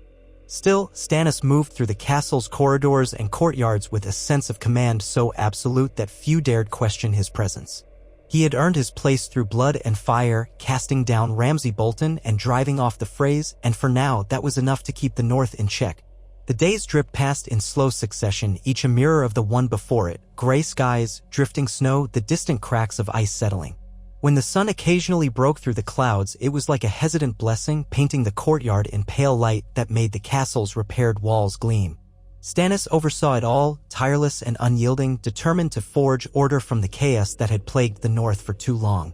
Lord Wyman Manderley, still entrenched at Winterfell with several hundred of his men, busied himself sending out riders and ravens, coaxing hesitant lords to visit and see the truth for themselves. That Stannis was not some southern pretender or child burner to be spat upon, but the avenger of the North, the one who had swept away the terror of the flayed man Harold Umber, meanwhile had grown restless. The young giant itched for more battles, more heads to cleave, and took small hunting parties to harass stray Frey stragglers or known Bolton sympathizers still lurking in the deep woods. Though it was dangerous, these sorties kept the Umber's content, and Stannis found little reason to forbid them. In the great hall, where the Bolton flayedman banners had been unceremoniously torn down and used for kindling, a new tapestry of life had begun to emerge. Manderley knights dined alongside Baratheon soldiers, sharing what meager stores of ale and salted meat remained. The hearth burned as fiercely as possible, though it could scarcely hold back the pervasive cold seeping through every crack. Davos Seaworth often sat at a small table near the fire, poring over letters and supply ledgers by flickering candlelight. He had taken on a half-dozen scribes, most of them local lads who had once toiled as stewards or stable boys under the Boltons. They seemed relieved to serve a quieter purpose, one that did not require them to avert their eyes from nightmares in the dungeons. One evening, with the wind keening outside and the hearth crackling, Davos rose from his seat to approach Stannis, who stood gazing into the flames. The king's shadow stretched tall and gaunt across the stone floor, reflecting the unyielding man within. Though the storm outside raged, Stannis seemed carved from ice rather than threatened by it. "Your Grace," Davos said, dipping his head. "We have had ravens back from a few of the houses. The Glovers remain hesitant, but the Serwins are open to negotiation. They are a small house now, diminished, but we can use every sword. And I have had a curious letter from the Wall. It bears the signature of one Bowen Marsh, first steward of the Night's Watch. He reports that wildlings are trickling south again, fleeing something behind them, raids by the dead, or so rumor claims. He requests aid, or at least warns us to be prepared." Stannis said nothing at first, staring deeper into the fire. Flames reflected in his cold blue eyes. Then he turned, squaring his shoulders. "Bowen Marsh, that's the man who opposed Jon Snow's proposals about letting wildlings cross the Wall, if memory serves. And now he begs aid? The Night's Watch is sworn not to meddle in the wars of the realm, but it seems they demand we meddle in theirs. Yet we cannot ignore the threat in the far north, no matter what words come from the Watch." Davos bowed his head slightly. "Indeed, Your Grace. Jon Snow's fate remains uncertain. He was slain, some say, but others whisper that he walks again. Madness, perhaps? Or perhaps not, if the Red Woman's powers are real?" Stannis' jaw tensed. At the mention of Melisandre, there was a flicker in his gaze, a mixture of lingering resentment and some deeper confusion. He had not seen her in months. She had abandoned the failing camp before the final victory over Ramsay, yet her prophecies had once guided him north. The cost had been immeasurable. Did he regret the path she'd led him down, or was her absence proof that he now walked a road of destiny alone? "We can speculate on sorcery later," Stannis said at last. "For the present, we must hold the north. If the Wall is in danger of falling, we face an even graver threat than scattered frays. But we have not the men, nor the supplies, to march on the Wall without leaving Winterfell vulnerable. Let us first strengthen our position here." Davos nodded. "As you will, Your Grace." I'll pen a response to Marsh, something noncommittal, but assuring him we are not blind to the danger. Stannis' jaw worked, as though grinding out a fresh decision. "Do so. Meanwhile, encourage Lord Manderley to keep pressing these northern houses for support. If we can bring them under my banner, perhaps we can assemble enough of an army to drive north and reinforce the Watch. The realm must be defended. And if any man is fool enough to cling to the Lannisters now, let them try to oust me." Davos bowed, gathering his papers. Stannis turned back to the fire. For a moment, the only sounds were the hiss of burning logs and the muted roar of the wind outside. Even in triumph, Stannis' burden was vast, and the knights offered him no peace. Duty bound him more tightly than any chain could. So began a new phase of uncertain diplomacy. The king in the north, so they now called him, with varying degrees of warmth, sent out offers of pardon, alliances, or at least neutrality to all houses not openly in rebellion. In truth, Stannis did not crave their love, only their loyalty. The memory of the Bolton's atrocities lingered like a raw wound in every northern village, and that alone made many lords consider supporting him. Others remained silent, refusing to commit. A winter siege was no small thing, and more than a few lords had no wish to deplete their stores or risk open war again. Meanwhile, the days and nights bled together. Patrols ventured beyond the walls, picking off lone pockets of Bolton men or deserters who roamed the countryside. Slowly, word reached them that Roose Bolton himself, the father of Ramsay, had been slain at the hands of unknown assailants or perhaps by his own men. Some said he had perished at the Dreadfort in a final uprising by terrified smallfolk. Others believed he had died in an ambush while riding south, seeking reinforcements from the Freys. No one could confirm the details. But if true, it meant House Bolton was effectively finished in the north, its male line severed, and its seat ripe for the taking by any who cared to claim it. Stannis heard the news one snowy morning from a breathless scout who had come upon bodies near the old forest road. He felt no triumph in it. Roose Bolton had been cunning, formidable, and deeply cruel, but it was an afterthought that the man had been dispatched by fate and not by Stannis' own sword. Still, the knowledge that he need not worry about the elder Bolton's stealthy maneuvers gave him a measure of relief.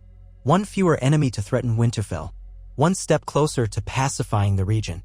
The real war, however, loomed beyond the horizon. In the cold dark of the night, Stannis found his thoughts forever drifting back to the hints of horror gathering in the far north. The others, the White Walkers, the undead, call them what one would, they were said to bring eternal night. Snow twisted with an eldritch wind, a cold that no castle walls could repel. He had seen glimpses of their threat at the wall before. He remembered the sense of cosmic dread that had clung to the frigid air like a living presence, and the unearthly shrieks from beyond the treeline. Even a king's iron will felt small in the face of such nightmares. But duty demanded that he stand firm. Though he was desperate for more information, more ravens, more watchers, any sign that the dead might be advancing, few messages came from Castle Black. The storms were likely to blame. The ravens that did arrive bore only short, dire warnings. The wildlings pressed at the gates, seeking refuge or fleeing unknown terrors, and the watch had lost men in strange encounters beyond the wall. The sense of a tightening noose was impossible to ignore. Perhaps it was that dread that drove Stannis to steel himself with ever more meticulous rule over Winterfell. Each day he walked the yard to inspect the archers drilling near the ramparts. He ensured that the storerooms were inventoried, that the blacksmiths had enough coal to keep forging arrowheads, that the stables and kennels were orderly. He heard petitions from peasants who emerged from the battered countryside, seeking shelter or restitution for atrocities committed by rogue Bolton men. Those who came found him a stern king, not prone to sweet words or empty gestures, but surprisingly fair, awarding them the chance to rebuild in Winterfell's shadow, promising them protection if they would serve. Many knelt, pledging to do so. In the North's bleak midwinter, even the harsh justice of Stannis was a relief compared to the horrors of House Bolton.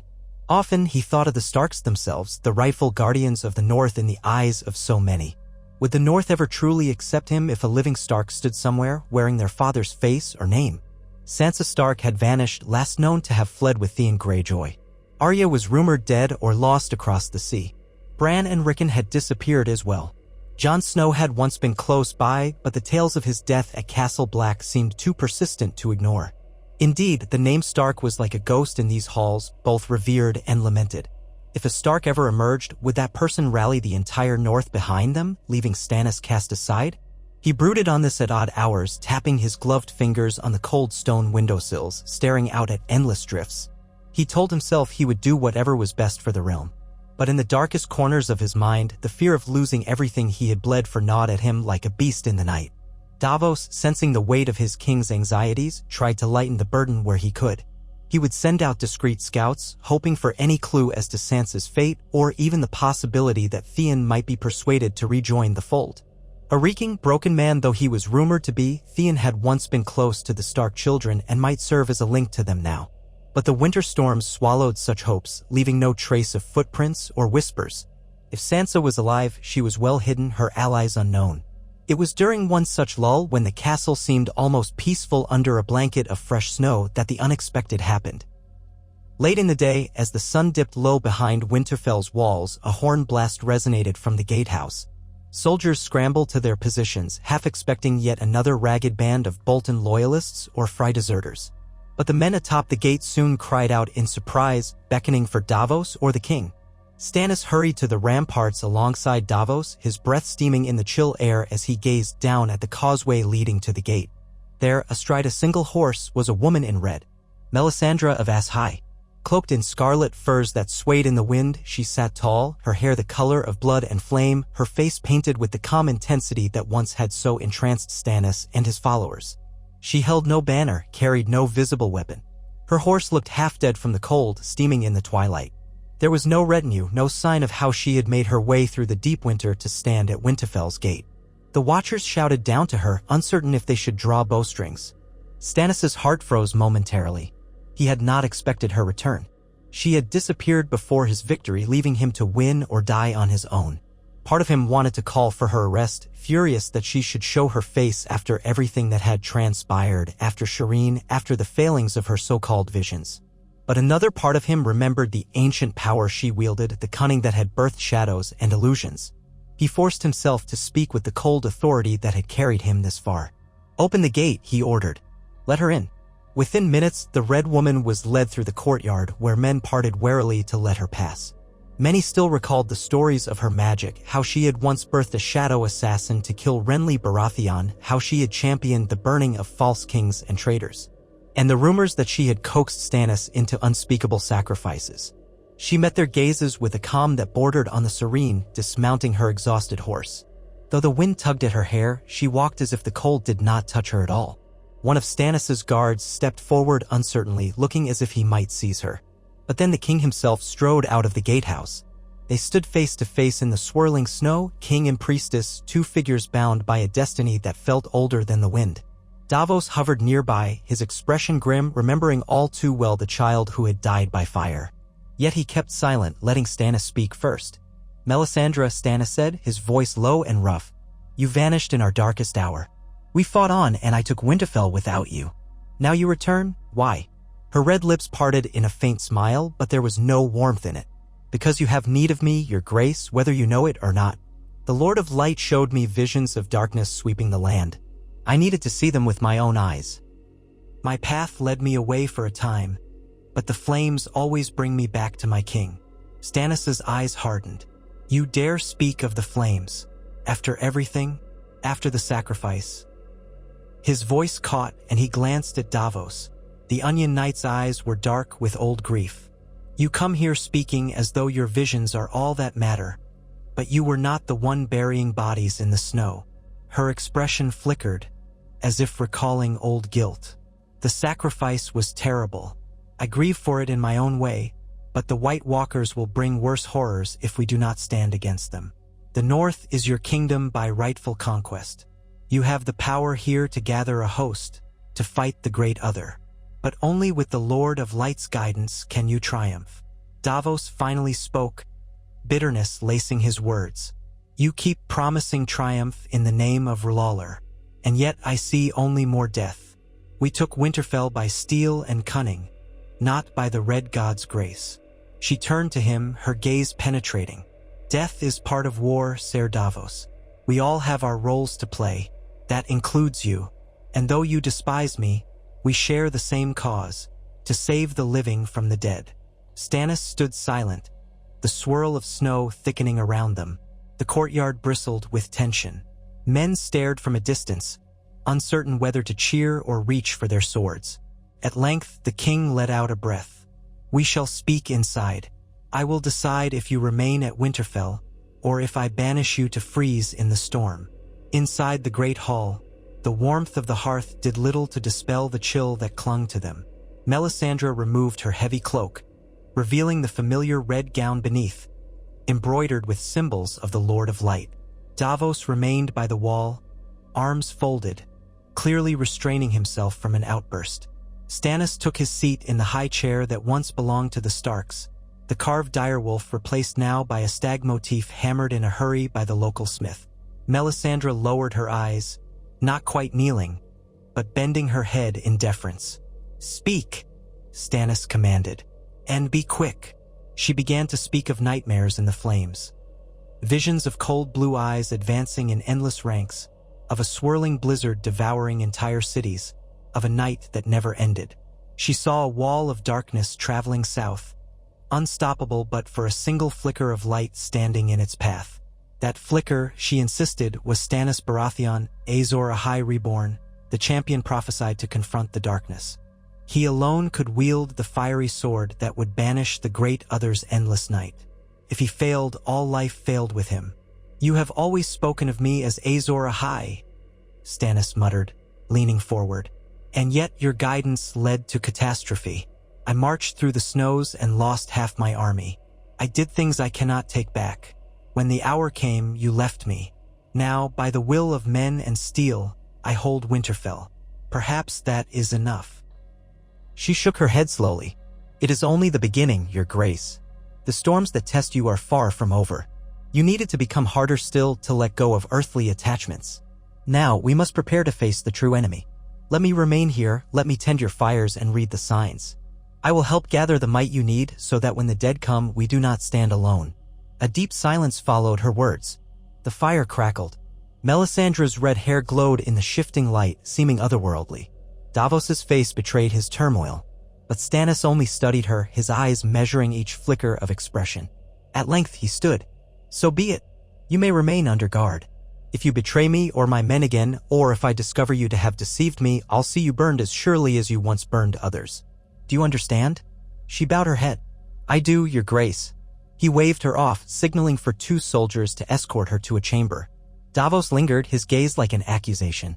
Stannis knew what the older knight was thinking, for it weighed upon him as well. Was he giving in yet again to the Red Woman's dangerous influence? Perhaps. But if she spoke the truth about the coming dark, they would need every ounce of knowledge at their disposal.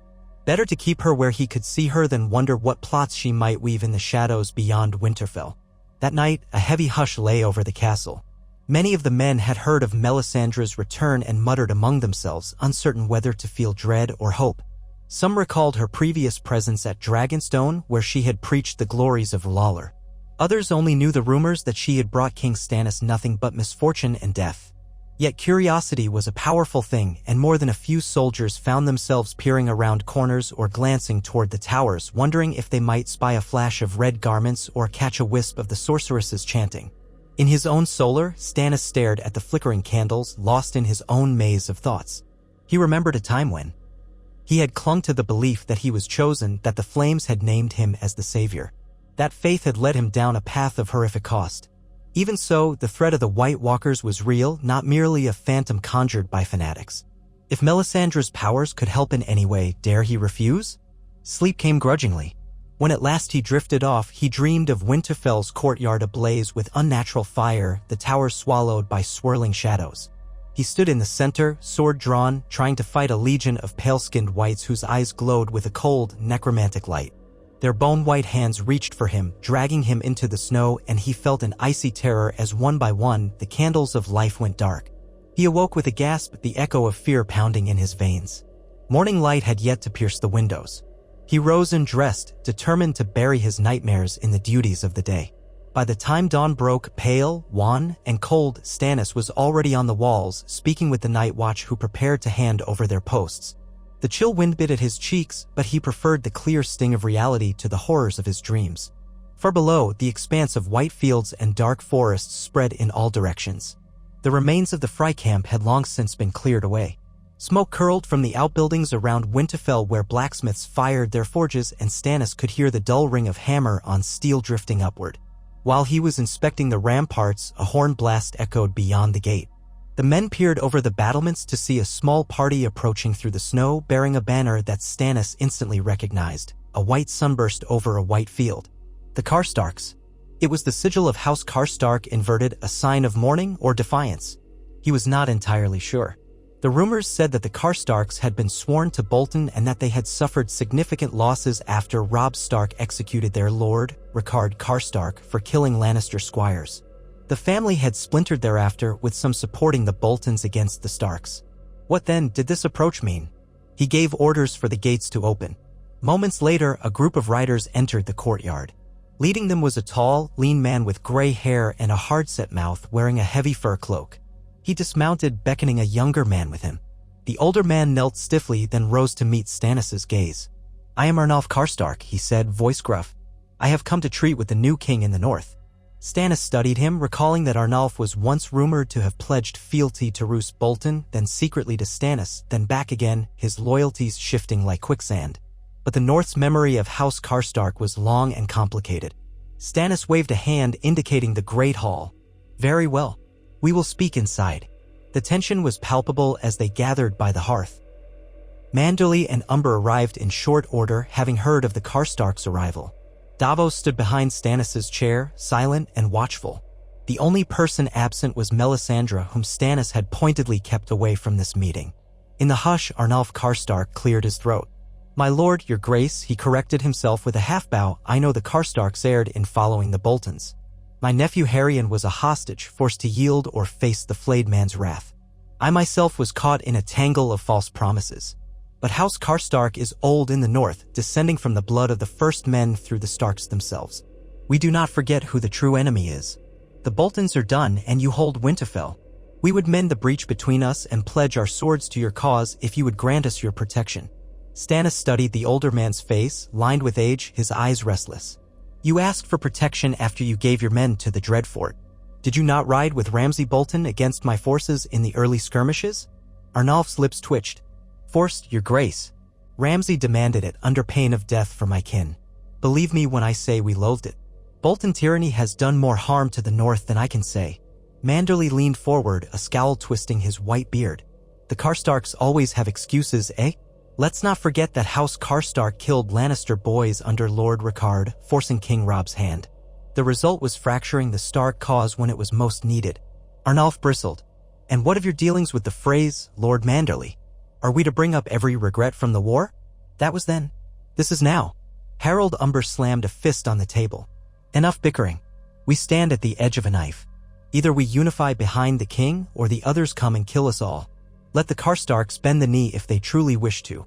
Then the king decides their fate. Stannis raised a hand and the room fell silent. He fixed Arnulf with a hard stare. If you pledge your loyalty and mean to keep it, I will consider your place here. But betray me and I will see your house ended. There will be no further chances. Do you understand? Arnulf Karstark bowed his head deeply. I understand, your grace. Then kneel, Stannis said, his tone cold. Let us see this oath.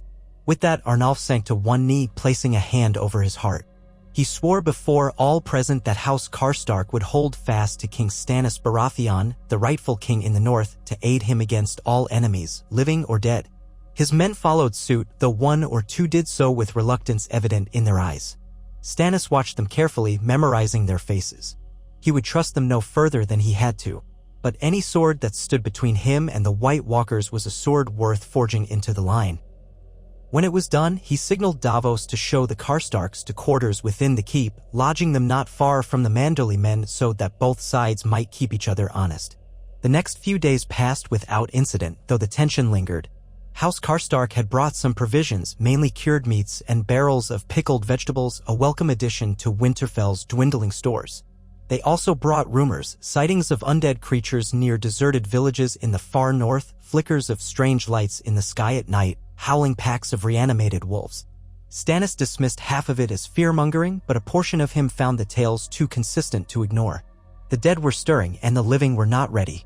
It was around this time that Melisandre began to hold quiet rituals in one of the lesser halls.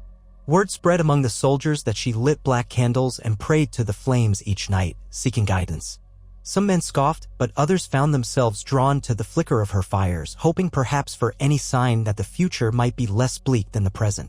Stannis allowed it, curious as to whether her magic might glean useful intelligence. He refused to attend the ceremonies himself, mindful of the rift her presence still caused. At times, though, as he wandered the corridors on sleepless nights, he heard the faint drone of her voice chanting in a language older than Westeros, weaving incantations that made his skin prickle.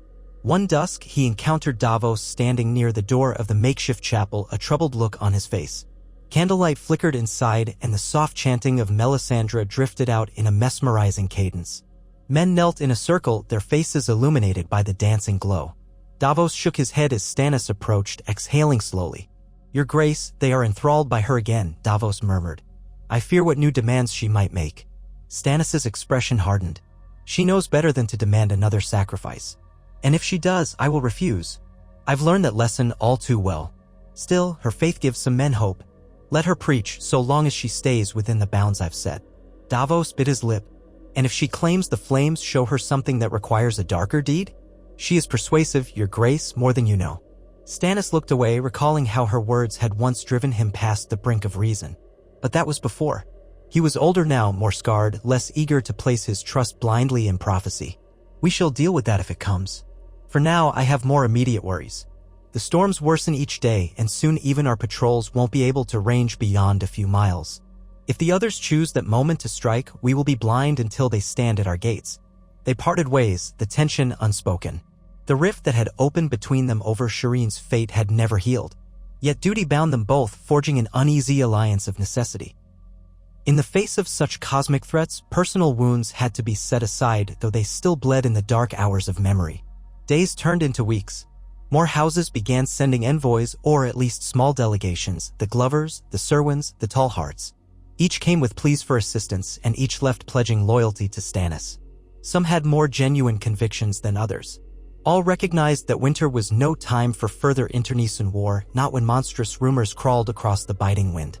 By the midpoint of the season, Stannis could muster nearly 2,000 men at Winterfell, though many were older or half-drained, summoned from remote villages. Supply wagons trickled in under heavy guard, ensuring the castle could still feed its swelling population. The outer bailey bustled with blacksmiths, tanners, coopers, and wheelwrights, those needed to keep a quasi-army functioning. The seat of the Starks had become a fortress of the living, a last bastion in a kingdom under siege by ice and fear. Yet the ravens from the wall brought no better news. They spoke of more sightings of whites near Harhome, of rangers vanishing on routine patrols. Some letters mentioned a supposed resurrection of Jon Snow, though the accounts were contradictory. One claimed he now carried a legendary blade that shimmered with blue light, another insisted he led an army of wildlings. Yet none provided anything concrete, and the thick snows delayed many messages so that the events described might be weeks old by the time the scrolls reached Winterfell. Stannis read these letters in the privacy of his solar, teeth clenched. If Jon Snow truly lived, that might change everything. A living Stark, well, half Stark, could be a rallying point for the North. Once, Stannis had offered Jon the chance to become Jon Stark, Lord of Winterfell, if he would only abandon his vows. Jon had refused then, but times had changed. If he was truly resurrected, the realm's old laws might bend to allow him. The king in the North could use the living presence of Ned Stark's son to unite every last holdout. But equally, Stannis feared losing the meager legitimacy he had won if the North flocked to a Stark name instead of his own. And with winter's gloom pressing in, the question was, could they afford division at all? One evening, after reading yet another cryptic dispatch from Castle Black, Stannis paced the length of the solar. A single candle flickered on the table, casting wild shadows on the walls. He paused by the narrow window to glare at the swirling snow outside. He felt the creeping sense that time was running short, that the White Walkers might descend on them before spring's first thaw. And the North, for all its grudging acceptance of him, might not be truly ready to stand as one. He decided then and there that an expedition must be sent north to the Wall. One large enough to break through the snows, carrying supplies and enough men to reinforce the Night's Watch, but small enough to move swiftly. If the road could be cleared or at least partially tamed, then they might re-establish a steady flow of information. More, if Jon Snow indeed lived, Stannis wanted to speak with him face to face. If the stories were lies, so be it. But if there was truth to them, then a partnership might be forged. The North needed a figure could rally behind without question, and if that figure stood beside Stannis, they might present a united front that no house could doubt. He summoned Davos and Manderley to discuss it. The older knight frowned as soon as he heard the plan. "Your Grace, the snows are too heavy. We'd lose men to frostbite. We might not even find the King's Road beneath the drifts. Are you sure this is wise?" Manderley agreed. "We have only a rough map of the territory between here and Castle Black in these conditions. The roving packs of wolves alone are dangerous. And if the others have truly ventured south, your men could be riding straight into them, ignorant." Stannis crossed his arms, his voice colder than the wind. "We cannot sit idle, waiting for the dead to come knocking. We must meet this threat head-on. If we can reopen the route to the Wall, we create a lifeline for men and supplies. We also discover whether the Night's Watch stands or falls. If we wait until the last minute, we risk the entire North. Are we to face the others at Winterfell, cornered like rats? No. We march first. Perhaps not in full force, but enough to hold our own." Davos sighed. "I understand the urgency, Your Grace. But if you lead this expedition yourself, you leave Winterfell vulnerable. Let me go in your stead." Stannis considered this. "No, Davos. The men need to see their king leading from the front. I will not hide behind these walls if the real battle is out there." "My lord," Davos said softly, stepping closer, "I once rode south for you, to secure gold or alliances. You entrusted me with those tasks, though I was no warrior. Let me do this. I have no fear of the road, and I can negotiate with whoever we find at Castle Black. The men might follow me as your hand or your envoy. This way we don't risk the king's life on the open ice." Stannis' gaze flickered. Davos had a point. The older man was resourceful and, despite missing fingers, no stranger to hardship. He commanded loyalty from the rank and file. If Davos died, it would wound Stannis personally, but if Stannis himself rode into a blizzard and never returned, the North would collapse into chaos once more. And if the others emerged while he was gone, Winterfell would be left uncertain. "You speak sense," Stannis admitted grudgingly. "Fine. You shall lead the expedition. But I will choose who goes with you and how many." Davos inclined his head, relief and worry mingling in his eyes. "As you say, Your Grace." That night, Davos prepared for the trek. Stannis had chosen 50 mounted men, mainly Northmen experienced with winter travel, and a few Baratheon knights still robust from months of rest. Harold Umber offered a dozen of his best riders, men who laughed at the cold. Wyman Manderley insisted on sending several wagon loads of supplies, though how far they would get before the roads proved impassable was anyone's guess. Melisandre, upon hearing of the plan, approached Davos with quiet words. She cautioned him that the cold beyond Winterfell was more than mere weather, that the great other's power was strongest amid endless ice. Davos replied curtly, wanting nothing of her advice. He remembered all too well the last time he had heeded her counsel. By dawn, the small column assembled in the courtyard. Snow drifted lazily from a colorless sky, dusting the soldiers' cloaks and helmets. Davos wore a thick fur hood and heavy gloves that covered his shortened fingertips. Each rider carried enough provisions to last a few weeks, plus a small stock of dragoglass arrowheads, still hoarded from Stannis' time at Dragonstone under Melisandre's counsel that such weapons might harm the White Walkers. The men's horses pawed the ground, anxious from the cold and the press of men. Stannis stood on the steps leading from the great keep, arms folded, observing the final preparations. He wanted to speak some words of encouragement, but stoicism bound his tongue. At last, he descended to grasp Davos's forearm. The old knight met his eyes with a mixture of respect and lingering sorrow. "Return with good news if you can," Stannis said. "Or at least a warning of what we must face." "I trust no other with this, Davos." Davos nodded solemnly. "I will do my best, your grace. Pray that the storms show us mercy." The gates creaked open and the column rode forth. Stannis watched them vanish into the swirl of white, a line of dark shapes becoming ghosts on the horizon. Only then did he turn away, face set in iron. Winterfell felt emptier without Davos's calming presence, as if some vital warmth had been leached away. But the tasks of kingship were relentless. He could not indulge in self-pity or doubt. The men looked to him to hold the line, to keep the fortress strong against all comers. He climbed to the battlements from which he could watch the land stretch northward in rolling hills and icy forests. The wind tugged at his cloak, biting his cheeks. For a long time he stood there, silent, letting the cold seep into his bones as he studied the vast expanse of bleak winter that swallowed his envoy. He wondered what fate awaited Davos on that frozen road. He wondered if the realm truly had time to unify before the final war began, and whether any single man, king or otherwise, could stand against the onslaught of death that came on silent feet. Twilight found him still consumed by these thoughts, and he descended only when the watch changed shifts. In the yard, he found Melisandre waiting for him, a silent figure in red amidst the gray gloom. He stiffened, expecting more talk of prophecy, but she only inclined her head. "The war to come draws closer every day," she said softly. "In the flames I see swirling shapes of ice and shadows of men locked in fierce struggle. The day of reckoning cannot be turned aside." Stannis regarded her with weary eyes. "You stand here telling me what I already know." She lowered her gaze, a gesture of strange humility for one so proud. "Perhaps. Yet I must also say I see the shape of victory if we stand firm. You are not abandoned, your grace. Nor doomed. The Lord of Light has chosen you for a purpose." He almost snapped at her, but the words died in his throat. Instead, he gave a curt nod. "I do not rely on your God's grace anymore, Melisandre. I rely on my own will and the men who serve me. Pray to whatever deity you wish, but do not ask me to sacrifice more than I already have." She said nothing else. They parted in the courtyard, each stepping through drifting snow toward opposite ends of the keep. The hush of winter enveloped them, and the fires of the day sank toward a fitful close. In the darkness, Stannis found his solar once more, alone with his burdens, the swirling half-formed plans, the flickering nightmares of what lay beyond the next horizon. In the weeks that followed, life within Winterfell settled into an uneasy routine. Patrols circled the outer roads, watching for any sign of a large threat. The gates opened from time to time to admit small groups of refugees, peasants from outlying farms who came with tales of howling specters in the night.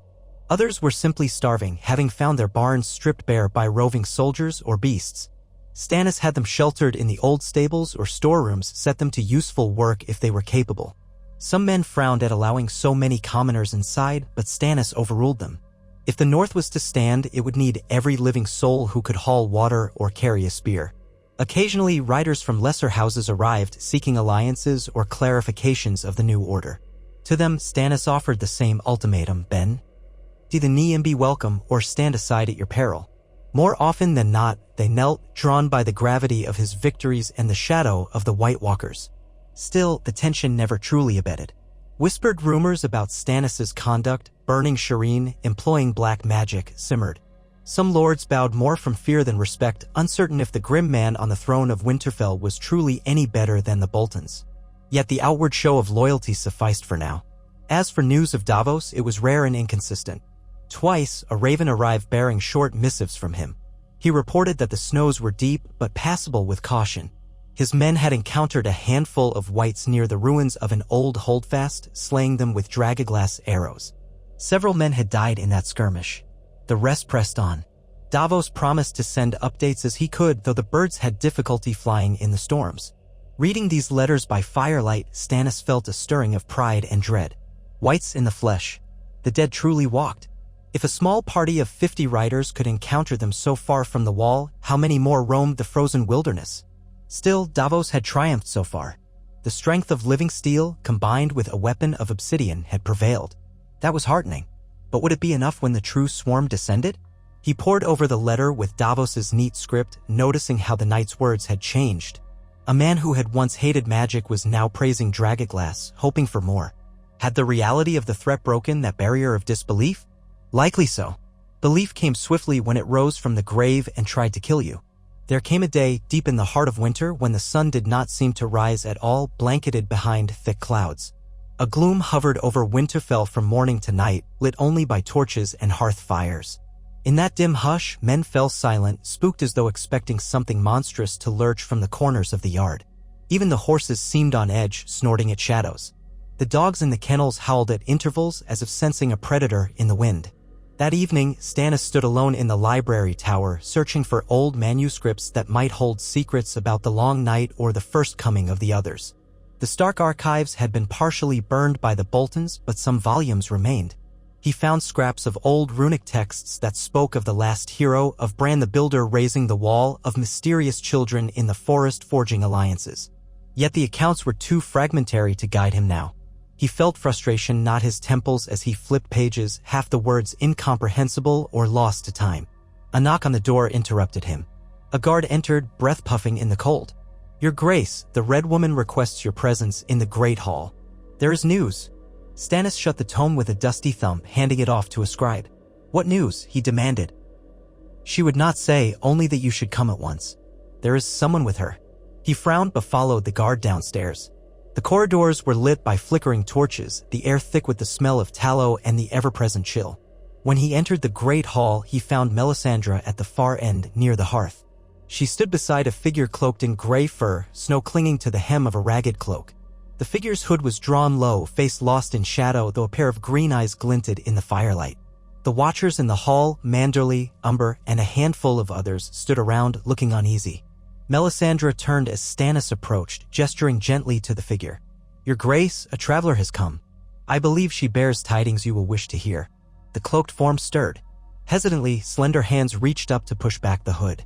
It was a young woman, her hair the color of auburn leaves. Her face was gaunt from hunger or exhaustion, her cheeks flushed with the cold. But there was no mistaking those Tully Stark features. She looked like Catelyn reborn. A murmur of shock rippled through those gathered. Stannis felt his pulse thrum. He had seen a portrait of her in better times, but to behold Sansa Stark in the flesh was jarring. She was older now than the last time he had glimpsed her at King's Landing, weary lines around her eyes that no girl her age should bear. She sank into a curtsy, though it was unsteady. "Your Grace," Sansa said, her voice trembling with cold or nerves. "I am Sansa Stark, daughter of Lord Eddard Stark, once Lord of Winterfell."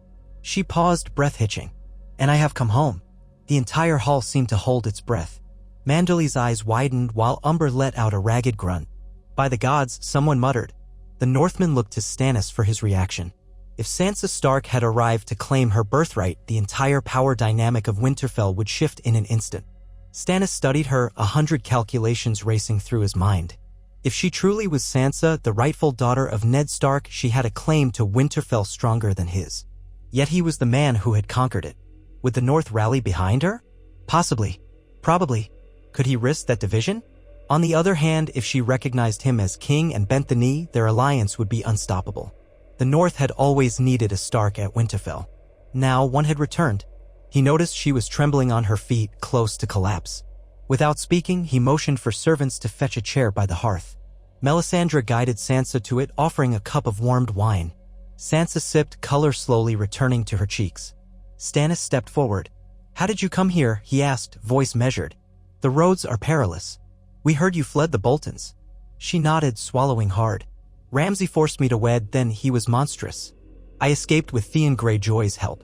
We wandered, hiding from Bolton men in the forests." Then we became separated.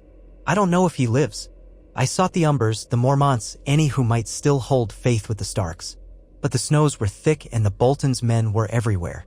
Finally, I heard whispers that you had taken Winterfell, that Ramsay was dead. So I came in secret, braving the storms. A merchant caravan brought me as far as they dared, then I walked the rest. She shivered despite the fire. I didn't know what to expect here. I only knew I had to try. This is my father's home, and he would want me here. Stannis let out a slow breath. Indeed. You are welcome, Lady Sansa, though you find your home much changed. I sit here as king, having thrown down the Boltons. The North has seen enough war, but we now face a greater threat. The White Walkers are real, and they gather in the far north. She closed her eyes, tears threatening. I have heard rumors. My father always warned us about the things that lurked beyond the wall. I used to think it was all a story to frighten children. Now, I fear it is so much worse. A hush fell. The assembled Northmen exchanged glances, some openly emotional at the sight of Ned Stark's daughter returned. Manderley wiped at his eyes, recalling old loyalties to the Starks. Even Umber seemed subdued, remembering the old days when Ned's children rode freely through these halls. Stannis sensed the shift in the room.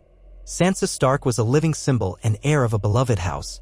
Her mere presence was enough to tilt hearts that had been uncertain about Stannis, and he realized he had to handle this carefully. Melisandre stood quietly at the edge, observing. One could almost imagine she wore a small smile, as though the flames had shown her this outcome. Sansa's arrival felt too timely to be coincidence. Yet Stannis refused to be swayed by superstitions of fate. He cleared his throat, addressing Sansa. Lady Stark, he said formally, Winterfell is yours by blood, but I have claimed it by conquest. We stand at a crossroads. I offer you my protection, my resources in exchange for your fealty. A united North under my crown is the best hope we have against the night that comes. Will you accept my kingship? The girl, no, the woman studied him, eyes flickering with a swirl of emotions, caution, fear, gratitude, perhaps even defiance. So much had been taken from her. She had been a pawn of the Lannisters, the Boltons, and gods knew who else. Now she sat before the man who held her ancestral seat. The entire hall seemed to hold its collective breath, waiting for her response. She lowered her gaze. My father taught me always to be loyal to the rightful king. But the rightful king, in his eyes, was Robert Baratheon at first, then his sons. Everything became so twisted after that. Now I see only one truth: the Boltons are gone, and you have delivered us from their evil. If it is your will that I bend the knee, I will do so to spare the North more bloodshed. Only, I beg you to let me remain in my family's home, and to allow the banner of the direwolf to fly once again beside yours. Stannis felt a knot loosen in his chest. This could work. A compromise that kept the North united, granted Sansa the dignity of her birthright, and still acknowledged him as king. He gave a brisk nod. You shall have it. The direwolf may fly beside the stag, to remind all that the North is not merely conquered but safeguarded. And you will have a place of honor here, Lady Sansa. You are a Stark of Winterfell, and I will not deny you that right. Relief glimmered in her eyes, and she bowed her head, dropping from her chair to one knee. Then I, Sansa of the House Stark, do solemnly swear my fealty to King Stannis of the House Baratheon, as rightful king of the Seven Kingdoms and protector of the North. The hush in the hall broke as men exhaled, some crying out in approval. Manderley and Umber exchanged a glance that spoke of old loyalties merging with new. The seeds of a powerful alliance had just been planted. Stannis stepped forward, raising Sansa to her feet. Beneath his gauntlet hand, she felt fragile, thinner than she should have been. Her hardships had been many, but the determination in her face was unmistakable, the faint steel of her father shining through the softness of her Tully coloring. In recognition of your loyalty, Stannis declared, loud enough for all to hear, I name you Lady of Winterfell, to preside here in my stead should I march north or be called away. You will sit at my councils and lend the voice of House Stark to our cause. Let all in the North see that the stag and the direwolf stand as one. A murmur of approval echoed around them. For a moment, the courtyard's gloom seemed distant, the fires in the hall burning with a new warmth. Melisandre watched with an inscrutable expression, neither triumphant nor disappointed. Sansa remained uncertain, but the tear that slipped down her cheek spoke of mingled sorrow and relief. She had come home, albeit to a Winterfell ruled by a stern southern king. Yet it was better than living under the Bolton's cruelty or wandering the frozen wilderness alone. From that day forward, Sansa Stark's presence altered the atmosphere of Winterfell. The younger Northmen regarded her with reverence. Even older soldiers who had once served Ned Stark were drawn to her side. She had an air of quiet gentleness, but also a resilience forged by suffering.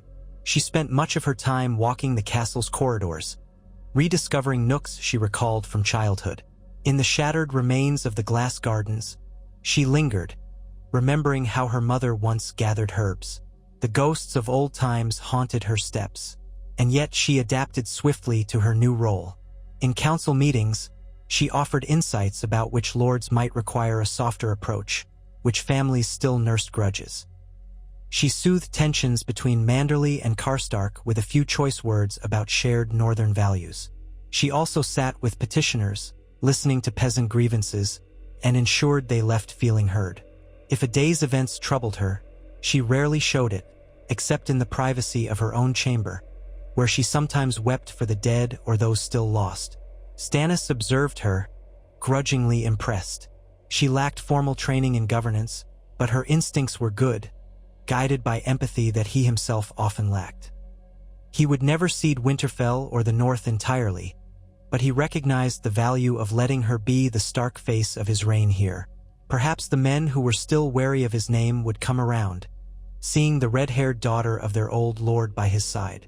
As winter pressed on, the storms hammered the land with renewed fury. Drifts rose higher than a man's head against the outer walls. Hunting parties struggled to bring back even the leanest of game. The nights stretched long, and the short days were scarcely lighter than twilight. But inside Winterfell, there was at least a semblance of order, a flicker of hope that they might endure. Songs were sometimes sung in the Great Hall, ballads of the Wolf Kings of old, or tributes to the Baratheon's victory over the Targaryens at the Trident. Men told stories to keep spirits alive. Children scurried about, carrying messages or tending to chores, their breath misting in the cold corridors. Melisandre's nightly prayers continued, a quiet presence that many chose to ignore, though a select few devout soldiers joined her. Then, one afternoon, as the gloom of near-perpetual twilight deepened, horns rang out from the ramparts. Sansa, at the time, was consulting with the steward about rationing bread. Stannis was in the armory, examining newly forged blades. Both froze at the sound of alarm. Within moments, the courtyard erupted into disciplined chaos. Men ran for the walls, crossbowmen and archers scrambled to vantage points. Swords were belted on. Sansa rushed out onto the battlements, her cloak flying behind her, ignoring protests that she should remain safe in the hall. Stannis soon joined her, his jaw set in a grim line. They saw the source of the commotion at once. From the north, not far beyond the perimeter of the old fields, dark shapes were emerging through the wall of snow. It took a moment to make sense of them. Then the watchers realized it was a band of riders, their horses stumbling. There were perhaps a dozen or more. One figure at their head bore the stag and flaming heart sigil on his cloak, though it was torn and caked with ice. The riders looked half dead, some hunched over in the saddle. Sansa's hand flew to her mouth. Who are they? Why do they look so? She could not finish. Even from a distance, the travelers seemed ravaged by the elements, or worse. Stannis narrowed his eyes. They bear my banner. They must be part of Davos's expedition. He ordered the gates open and signaled for medics. The watchers hurried to comply. When the battered group finally reached the courtyard, horses foaming at the mouth, the men above glimpsed something horrifying. 2 or 3 of the riders were slumped over with severe injuries, possibly frostbitten limbs blackening. One appeared to be missing an eye, a ragged bandage covering half his face. Another was so pale he looked like a wight himself, though his breath still misted. Sansa came down the steps just as Stannis strode over. The men dismounted awkwardly, some collapsing into the snow. One of them was Davos Seaworth, his beard crusted with ice, eyes bloodshot, a makeshift bandage on his left arm. He nearly fell when he tried to walk, but Stannis caught him by the shoulders. Davos, Stannis said urgently. Speak, what happened? Where is the rest? Davos's voice rasped, lips cracked from the cold. We found the wall blocked by ice drifts. We tried going around. Hard home, whites everywhere. He coughed, his breath rattling. We lost men. Attacked in the night, others scattered. Almost no one left.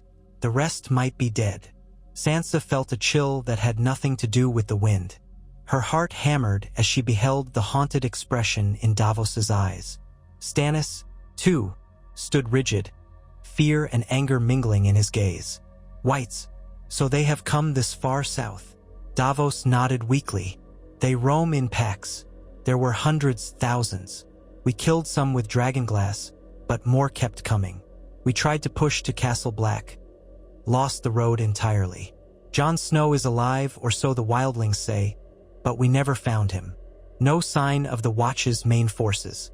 We barely escaped with our lives. The others, they're closer than we thought. A murmur rippled among the gathered soldiers. Sansa's hand gripped her cloak tight around her shoulders. The men stooped to help Davos and the others into the keep, calling for hot broth and blankets. Stannis's expression could have been carved from granite.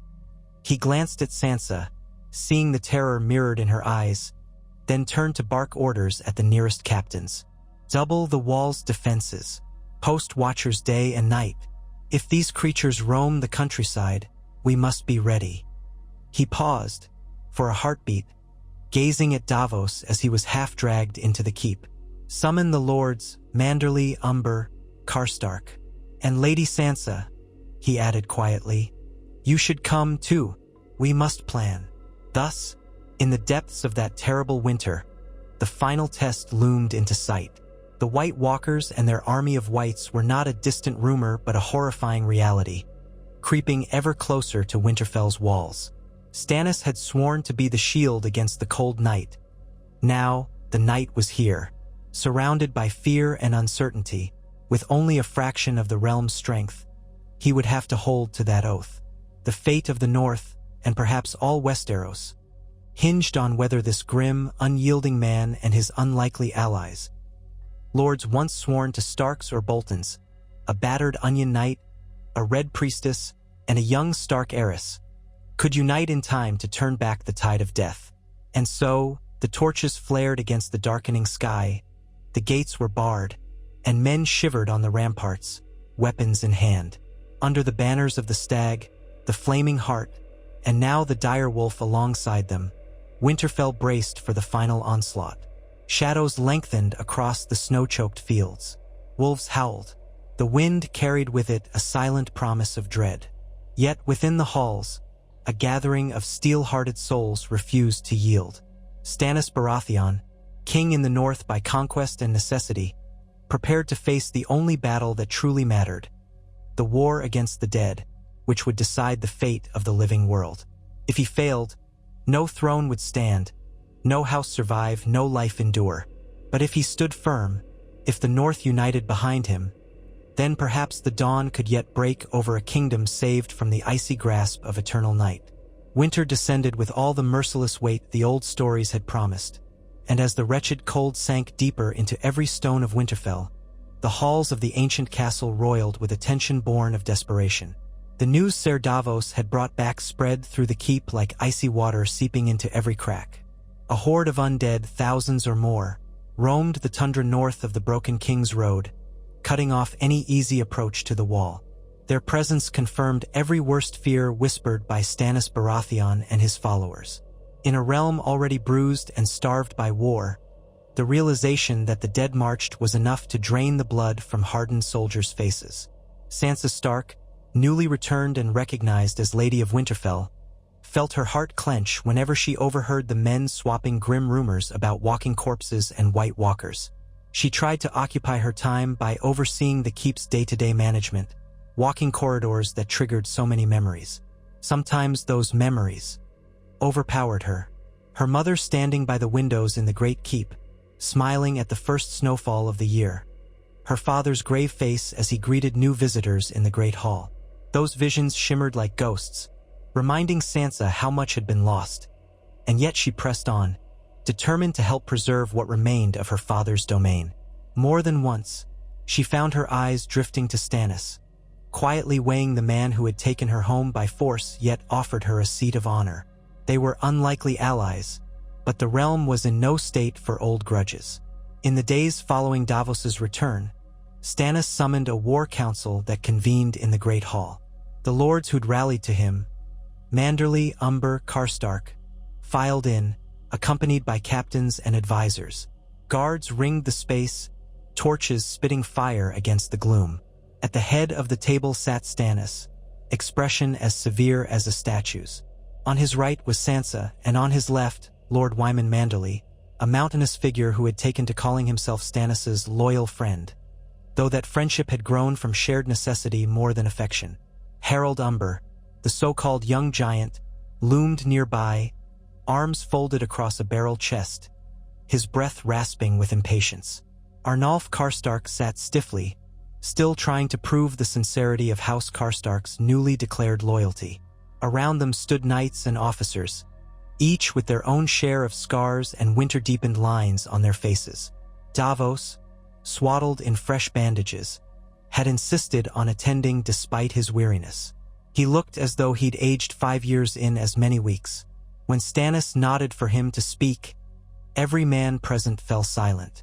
Davos struggled to gather his thoughts, recalling the horrors of the frozen wasteland that had nearly claimed his life. "Your Grace," he began, voice hoarse. "Lords, we rode north with 50 men, thinking to find a path to the wall and, if possible, reach Castle Black. The snows slowed us to a crawl, but we pressed on. We saw signs of the dead early, frozen corpses in the fields, some half-buried. Then we discovered that not all corpses remain still.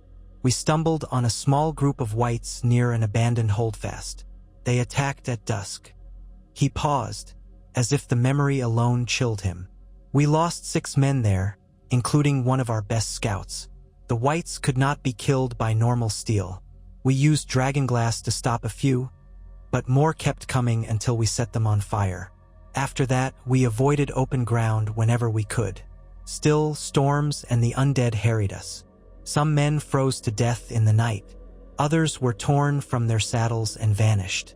By the time we realized we couldn't reach the wall, we had maybe half our company left." He closed his eyes briefly. "We turned back, hoping to skirt a known path near the woods, but the storms forced us astray. Then came another attack, fiercer than the first. Over a dozen whites, maybe more, rotting and reeking in the snow, silent except for their snapping jaws. They came at us when our horses were too exhausted to gallop away. We fought, we ran, we burned them. Only a handful of us survived." A hush clutched the hall. Manderly stroked his bristling white beard, a look of stunned disbelief in his bright eyes. Karstark pressed his thin lips together while Umber let out a low curse. Sansa felt her stomach twist. Even after all she'd endured, the notion of the dead rising to kill in such numbers threatened to unseat her composure. She looked to Stannis and found the king's gaze set, grim but not surprised. He had warned them for so long about these threats. Now the proof stood before them in the battered shape of Davos and the half-frozen survivors. Stannis clasped his hands atop the table. "We can take no illusions from this. The whites are real and more numerous than I'd hoped. Where there are whites, White Walkers cannot be far behind. The question is, do we wait for them here, or do we attempt to strike north again in force?" Harold Umber spat on the rushes. "Strike them north? In this storm? Are we to drown ourselves in the snow? My men are fierce, but we're not fools. You heard the Onion Knight, we'd be torn apart." Manderly cleared his throat. "Lord Umber's right. We must remain at Winterfell for the time being. If we march out blindly, we'll only thin our lines and risk smaller pockets of the undead overwhelming us. These walls are strong. The stores are enough to last a while longer. Perhaps the Night's Watch can regroup from their side, or Jon Snow, if he is truly alive, might bring reinforcements." Stannis' mouth turned down in a scowl. "We can't rely on speculation. The crows at Castle Black might be lost or pinned down, and if the dead come in force, no mere castle wall will hold them forever. Fire and dragonglass, those are our weapons. We have limited amounts. Melisandre once said Valyrian steel can also slay these creatures, but we have few such blades." He swept a glance around the table. "We must gather all we can. Every bit of dragonglass, every sword that might be reforged with Valyrian steel. And the men have to know how to fight whites, cutting them down and burning them afterward, or using dragonglass to shatter the magic animating them. Sansa swallowed hard. My father's old armory might contain something we could use. We had records of a dagger of Valyrian steel once in the Stark treasury, though I don't know if it's still here. Karstark shrugged skeptically. The Boltons or Theon Greyjoy might have carted that off when they sacked the place. Then we'll conduct a full search, Stannis said, his voice brooking no argument. We'll look for hidden caches. If we find even a single Valyrian steel dagger, it may save lives. He paused, letting his gaze settle on Davos. What about allies? Did you learn anything else about wildlings or watchers on the roads? Davos nodded, though the movement made him wince. We ran into a band of wildlings near a frozen stream. Half-starved people, some old men, some children. They claimed they'd been let through the wall under Jon Snow's authority. They seemed loyal to him, or at least grateful for the chance to survive. They told us Snow was indeed alive, but that a mutiny had splintered the Night's Watch. We didn't glean many details. The wildlings also said the White Walkers are massing in the far north, beyond the wall, but sending scouting parties south, perhaps testing our defenses. If the main horde moves, we'll know soon enough. A sense of impending dread rippled through the council. Stannis shut his eyes for a moment, absorbing the blow. He had suspected as much scouts to test them than a full-scale onslaught. When he spoke again, his voice was iron. Then we have only one course: prepare for siege. Winterfell will become the citadel of the living. We must fortify every gate, every tower. We stockpile pitch for flaming arrows. We reorganize the guard rotations to ensure no corner of these walls is left unmanned, day or night. Sansa laid a hand on the table. I'll see to it that we gather more cloth and oil for torches to keep as many fires burning as possible. If the dead can't stand fire, let us make Winterfell blaze with light at all hours. Manderley gave a curt nod, admiration in his eyes. A wise suggestion, my lady. My men will help. Stannis' expression was grim but approving. Good. Now, we must also consider the possibility of further mortal enemies. The phrase may not be entirely finished. The Lannisters, if they even can muster an army, might try to strike while the North battles the dead. We can't discount that possibility, though by all accounts King's Landing is in turmoil. Harold Umber let out a harsh bark of laughter. Let the Lannisters come. They'll be wading through neck-deep snow before they see our gates. Stannis allowed himself a flicker of a humorless smile. A fair point. The greatest threat is the army of the dead, not gold lions. Very well. We concentrate on preparing for that. Davos, you will help coordinate the men for white fighting tactics. Lady Sansa and Lord Manderley will see to the supply lines. Lord Umber and Lord Karstark ensure we have scouts posted on any vantage that might spot a large-scale approach. The rest of you see me after for further orders. Dismissed. The council dispersed, men already murmuring about the tasks ahead. In the swirl of cloaks and anxious faces, Sansa hovered for a moment, gazing at Stannis. The gloom in his eyes startled her. This was the man who had rid the north of Ramsay Bolton, who had proven resolute in the darkest hour. Yet now even he seemed weighed down by the magnitude of what was coming. She stepped closer, speaking softly. Your Grace, if the undead do approach, we may not have the luxury of hoping for rescue. You should know that my father always believed that winter was the true enemy and that when it came, the realm had to unite or die. If you need me for anything, raising morale, speaking to the lords, I am at your disposal. Stannis regarded her in silence. Though his face was guarded, a trace of respect lit his pale eyes. You do your father credit, Lady Sansa. Perhaps we share more than it seems. In any case, your presence already helps. There are many here who would gladly die for a Stark, and that loyalty may keep them from despair. She lowered her gaze, modestly acknowledging the praise. I'll do my best. He nodded, and they parted, each weighed with their own worries. Outside, the wind moaned through the courtyard, carrying the first flakes of a fresh snowfall. Over the next fortnight, Winterfell became a hive of frantic activity. Soldiers dragged in extra timber from the surrounding woodlands to reinforce the gates and build more watchtowers on the inner walls. Fires were stoked around the clock, braziers placed at regular intervals to keep the ramparts illuminated. The courtyard was reorganized to create space for training men in the art of killing whites. Under Davos's supervision, experienced fighters demonstrated how to use dragonglass daggers or arrowheads, how to set an oncoming corpse aflame with pitch or torch, how to avoid letting a white's clutching hands drag you down. Melisandre, still robed in her red finery, looked on from a distance sometimes, her expression indecipherable. She gave no public instructions, but soldiers whispered that she chanted prayers at night, calling on the Lord of Light for protection. Sansa oversaw the storage of supplies, working closely with maesters and stewards to inventory everything from salted fish to barley to lumps of coal. She pressed the local blacksmiths to craft arrowheads en masse, focusing on steel for normal fights but setting aside a small portion of dragaglass for arrow tips and spear points. Whenever men complained about the extra labor, she reminded them what they would face if they were underprepared. Most found it difficult to grumble when the alternative was a rotting White's jaws snapping at their throat. Amid these preparations, the atmosphere in the castle changed. In some ways, it felt more alive than it had in months. The corridors bustled with purposeful steps, the smithy roared, men shouted commands.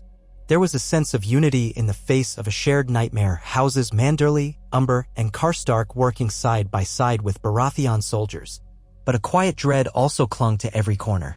On sleepless nights, Sansa caught sight of anxious faces in the courtyard, men pacing with swords half-drawn as if expecting to see an army of the dead marching up the winter-swept roads at any moment.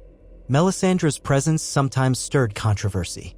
Some of the northern lords recalled rumors of her involvement in shadowbinding, of burning Stannis' own daughter. Whispers circulated that she was the cause of the monstrous storms or that she sought new sacrifices. Yet Stannis held her in check, refusing to let her demands for lawless fire guide him as they once did. He had changed, shaped by the horrors of Shireen's death and the precarious path that followed. When asked, he told the lords that the Red Woman's knowledge might be of use, but no more burning of innocents would ever be tolerated under his rule. If she bristled at that constraint, she did so in private. Late one night, a messenger arrived at the gates, half-frozen and riding a lathered horse. He carried a raven from the Dreadfort, the former seat of the Boltons. The letter was penned by some local castellan who had survived the downfall of House Bolton and now found himself in desperate straits. He reported sightings of Whites roaming near the Dreadfort's outer fields, as if scouting or simply driven by an uncanny will. The castellan begged for assistance, warning that if Winterfell did not send men soon, the undead might overrun the Dreadfort and the villages around it. Stannis read the letter by torchlight, standing in the Great Hall with Davos and Sansa. He scowled, handing it off to Davos. "We can't spread ourselves too thin, but letting the Dreadfort fall means leaving the enemy a foothold in the east. Or worse, the poor fools there become Whites themselves, swelling the ranks of the dead. It's no small matter." Sansa spoke up. "If the Dreadfort garrison is small, perhaps a swift force of riders could assist them. We can't let them be slaughtered. And the people there, small folk, did nothing to earn such a fate." Stannis considered, jaw tight. Harold Umber might lead a sortie. His men are used to riding in the snow. But if the Whites are numerous, we risk losing even more men. The timing couldn't be worse. Davos looked at him gravely. "Still, it may be the right thing to do, and it might be wise to secure the Dreadfort's resources. Could be more food stored there, or arms. If the undead seize it, we'll never get a second chance." Stannis nodded, letting out a slow breath. "Very well. We'll muster a mounted party under Umber. 100 men, no more. They'll carry dragonglass, pitch, everything we can spare. They will ride at first light and see if the threat can be contained. If it's hopeless, they return at once rather than throwing their lives away." So it was decided. At dawn, Harold Umber and 100 riders, mostly northerners, with a handful of Baratheon knights, rode out from Winterfell's gates.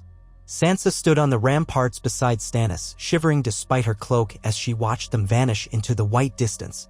She prayed under her breath for their safe return, though she dared not voice it too loudly.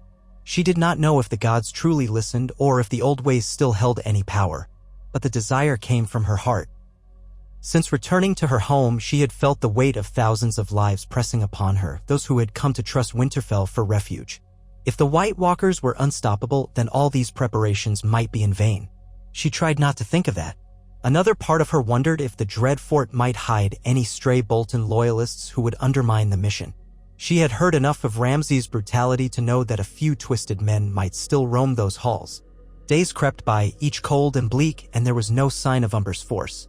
Men took it as a foreboding sign.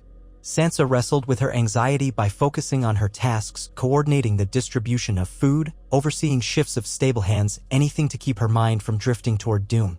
Often she visited Davos in the courtyard, where he drilled new recruits in the finer points of killing reanimated corpses. She found a kind of bleak reassurance in seeing the men practice as if Whites might appear that very night. On the fourth day, the watchers on the battlements spotted riders approaching from the east. A horn blast summoned everyone to the walls. Stannis, Sansa, and Davos stood at the gates as the battered survivors rode in. They numbered only around 70. Their faces were raw with frostbite, their horses stumbling from fatigue. At the head of the group was Harold Umber, helmet gone, a ragged bandage wrapped around his left arm. Blood stained the front of his cloak. A hush fell over the courtyard as the riders dismounted. Stannis strode forward.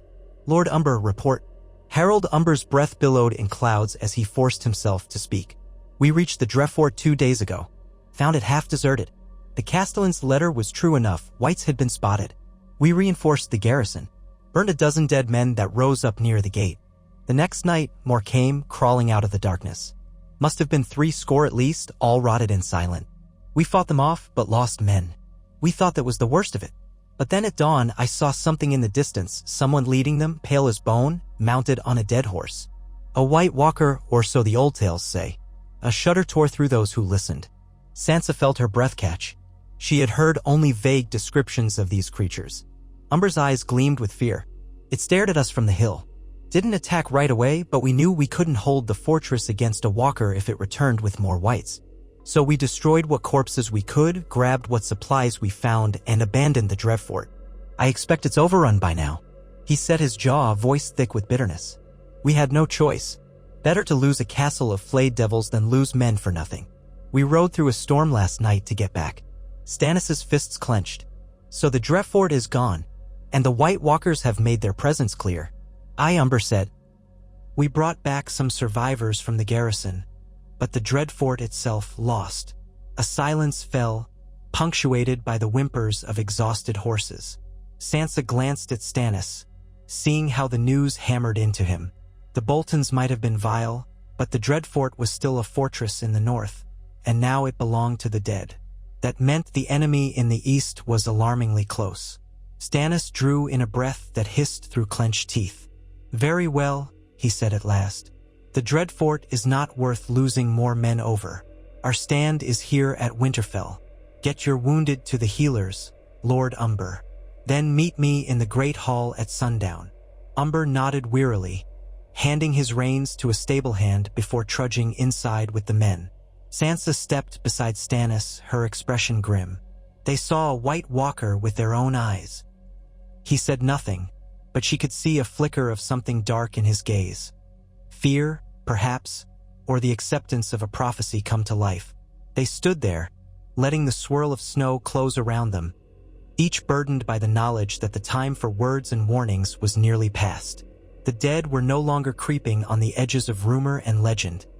They were at the gates of the great houses, claiming strongholds one by one. Sooner than any had hoped, they would come for Winterfell. That evening's gathering in the Great Hall was a smaller version of the war councils that had become routine. Only the key lords and captains were present, along with Melisandre and Lady Sansa. Harold Umber recounted the White Walker's sighting in further detail, describing the creature as tall and gaunt, with skin like pale ice and eyes that glowed a deep, inhuman blue.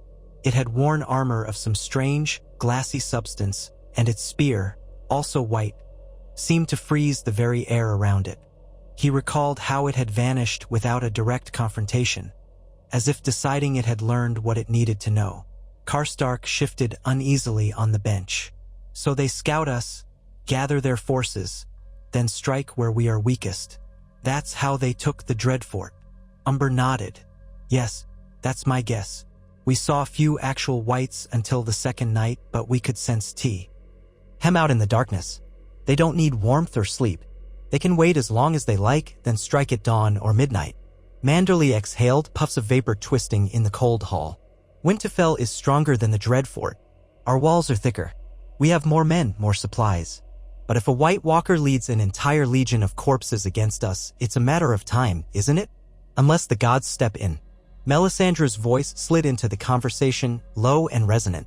"The Lord of Light stands ready if men have the faith to call upon him. Lawless flames hold power against the cold darkness. We must keep the fires lit, burn away the shadows that lurk in the ice." Stannis glared at her. "We'll use every weapon at our disposal, yes, torches, pitch, dragonless. But I won't rely on visions alone. If you can offer us real means of combat, do so. Otherwise, keep your incantations in your chambers." She inclined her head, face unreadable. As you command, your grace. Yet do not disregard what the flames show me. The great other's servants fear fire for good reason. Sansa broke in, steering the meeting away from tension. We need more stockpiles of pitch on every tower, every walkway. It won't be enough to have bonfires in the courtyard. If the undead breach one portion of the walls, we must set them aflame before they spread. Stannis grunted. Agreed. We'll station archers with flaming arrows at intervals. The rest of you see that this is done. We do not know when they'll come, but we must assume soon. If they're moving from the Dreadfort region, they could be at our doorstep in less than a fortnight, depending on their pace. Davos, leaning on a wooden crutch to relieve an injured leg, frowned thoughtfully. Whites don't tire, but the White Walkers might. They control the weather, some say, bringing storms with them. Expect conditions to worsen even more before they arrive. It was a grim prospect. Stannis stood, jaw tight. Then we prepare for the worst storm of our lifetimes. Dismissed. The men rose and hurried off to put the new orders into effect. Sansa lingered, staring at the old tapestries on the walls, faded scenes of wolves in the forest, hunts in milder days. How many centuries had Winterfell stood? And would it soon become just another ruin in the path of the undead? She realized she was trembling. Not wanting to appear weak, she turned to leave, only to find Davos at her side, regarding her kindly with his lined face. Don't lose heart, my lady, he said gently.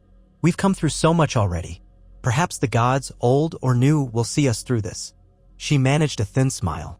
You've said that to me before, Ser Davos, when I was in the courtyard. I appreciate your faith. I just wish we had more hope. His mouth twisted. Hope is a fragile thing, but sometimes it's all we have. And we've still got breath in our lungs, so the fight isn't done. Sansa nodded, taking some measure of comfort from the old knight's sincerity. Together, they left the hall, hearing the muffled roar of the wind outside, each bracing for the terrible days ahead. As the short days and long nights dragged on, Winterfell braced itself like a fortress under siege, though no enemy had yet appeared on the horizon. Sentries manned every tower, every walk, scanning the white wastes beyond the walls. Snow continued to fall in thick flurries, piling up so high that men sometimes had to shovel the courtyard multiple times a day just to keep it passable. On the ramparts, braziers hissed with heat, and at night the castle glimmered with hundreds of torches, a beacon of life in an otherwise dead landscape. Despite these grim circumstances, a subtle camaraderie emerged among the defenders. Manderly's men shared jokes with Baratheon knights, Umbers and Karstarks traded banter over the warmth of communal fires. Sansa found pockets of laughter in the Great Hall where a few bards, scraggly survivors from the war, plucked strings and sang old ballads about the kings in the north. She encouraged it, knowing that morale might be as crucial as swords when the day came. Stannis tolerated these flickers of cheer, never joining but allowing them to continue so long as discipline did not suffer. Melisandre was a frequent sight now, gliding through halls with her red robes and bright hair. She spoke quietly to soldiers, reminding them that light was their ally. Whether out of fear or fascination, men listened. She set up small shrines of red candles in certain alcoves, chanting softly for the fires to keep the great other at bay. More than one man found himself offering a brief prayer, not because he truly believed in Lawler, but because any god who offered a way to survive the winter war was worth a moment's supplication. Late one evening, a horn blast shattered the tenuous calm. The sentries cried an alarm from the northernmost tower, pointing into the swirling darkness. At once, the defenders rushed to their stations. Sansa hurried to the battlements, her heart pounding so loudly she thought it would crack her ribs. She found Stannis there already, gazing into the black night. A line of men with torches and arrows leaned over the walls, trying to spot the threat. It was impossible to see more than a few dozen yards. The wind hurled snow in horizontal sheets. Then a flare of lightning illuminated the sky, blue lightning, unnatural and soundless, flickering over the plains. In that brief flash, Sansa caught sight of silhouettes in the distance, a column of shambling figures, maybe 100, maybe more, though the night concealed how many stretched beyond the first rank. Davos cursed. They've come. Whites. Sansa's stomach twisted. The shapes were close enough that she could sense an aura of wrongness emanating from them. Yet they were not charging, only standing at a distance as if waiting. Another flash of eerie lightning streaked overhead, and she thought she saw a taller figure among them, mounted on something that might have been a horse once. Could that be the White Walker Umber had seen? Stannis roared commands to the archers. Men hurried to the parapets, setting torches to arrowheads wrapped in cloth and pitch. A volley of flaming arrows arced out into the darkness, illuminating the swirling snow in orange bursts. Sansa craned her neck to watch. Some arrows found their marks, and she could barely make out a few silhouettes collapsing into the snow before igniting. A faint moan reached them, carried by the wind, but the rest of the undead did not advance, nor did they retreat. "Light another volley," Stannis barked. "Test their range. Don't waste too many arrows, though. Let's see if they take the bait." A second volley flew, scorching the darkness. Again, a few wights fell. The watchers tensed, expecting a charge. But nothing happened. The army of silhouettes seemed content to linger just beyond the perimeter of the castle's outer defenses, like wolves testing a campsite. After a long moment, Stannis raised a hand, calling a halt to the barrage. "They're waiting for something," he murmured. "Maybe dawn, or maybe for more of their kind to arrive. We can't see well in this storm, but they might see perfectly." A creeping dread seized Sansa. She pressed her lips together, tasting the sharp tang of fear. "It's like they're letting us know they're here, without committing to battle." Davos nodded grimly. "That's their way. The living grow uneasy, while the dead can stand forever." Eventually, the watchers realized the wights were not moving closer. The night wore on, and the defenders remained on alert, half frozen as they clung to their posts. When morning's dim light seeped through the gray sky, the plain was empty of undead.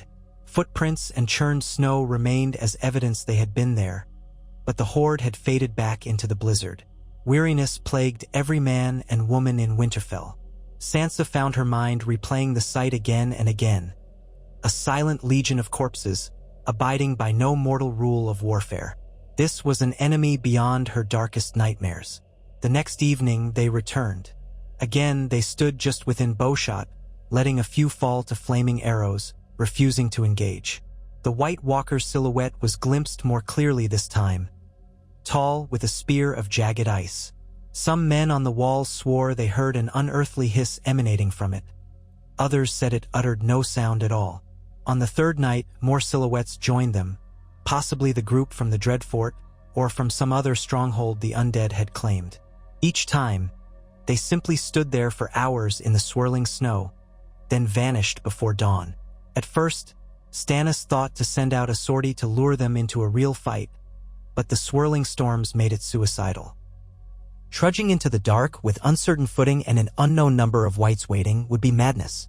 So they waited each night a nerve-shredding vigil. Sentries shivered and prayed, eyes watering from the icy wind. On the walls, fires burned bright enough to paint the castle in a halo of flickering orange, but nothing dispelled the gloom beyond the gates. By the sixth night, the men were ragged from lack of sleep. Sansa and some of the women from the villages distributed bread and hot wine to the watchers, though the supply was precious. She saw how the soldiers' eyes darted at the slightest shift of wind, how some trembled at shadows. Fear was taking root, and with every passing hour, the undead's silent threat grew heavier. She desperately wished for some relief, a sign that the others might be repelled, that a southern army might come, or that Jon Snow might arrive with free folk at his back. But no such sign appeared. That night, Sansa was awakened in her chambers by the pounding of horns. She bolted upright, hearing the commotion of running feet in the corridors. She barely had time to throw on a cloak and rush outside. The moment she emerged into the cold air, she tasted smoke and heard the clash of steel. An eerie glow hung in the sky, fires inside the walls. She ran for the courtyard. There chaos reigned. A gate on the western side of Winterfell's outer ward had been breached by a sudden assault. The Whites had somehow managed to creep close enough, perhaps using the storm for cover, and battered through with inhuman strength. Now they swarmed the yard in clusters, moaning and clawing. Swords flashed as defenders fought desperately, hacking at undead limbs. Sansa glimpsed a wight in ragged Bolton leathers lurching at a Baratheon soldier who decapitated it with a single blow.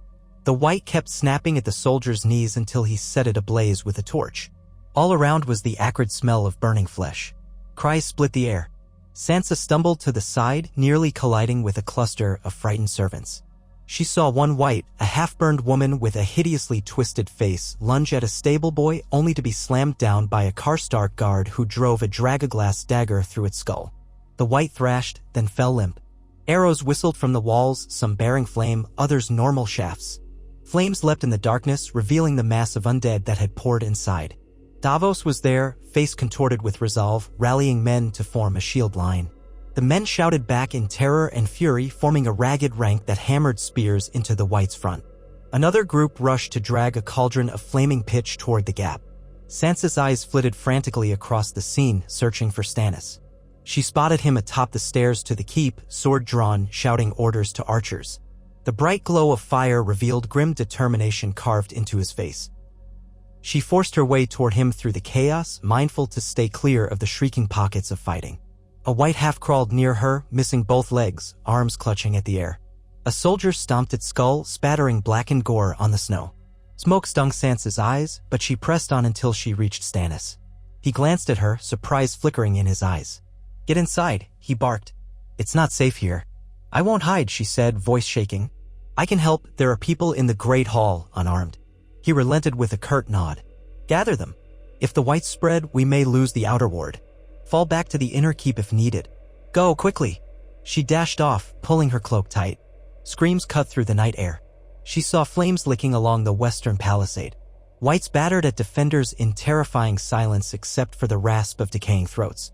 She realized that many wore scraps of Bolton or Fry garb, and a few even had the stark dire wolf on tattered surcoats, fallen men from old battles reanimated in this monstrous new war.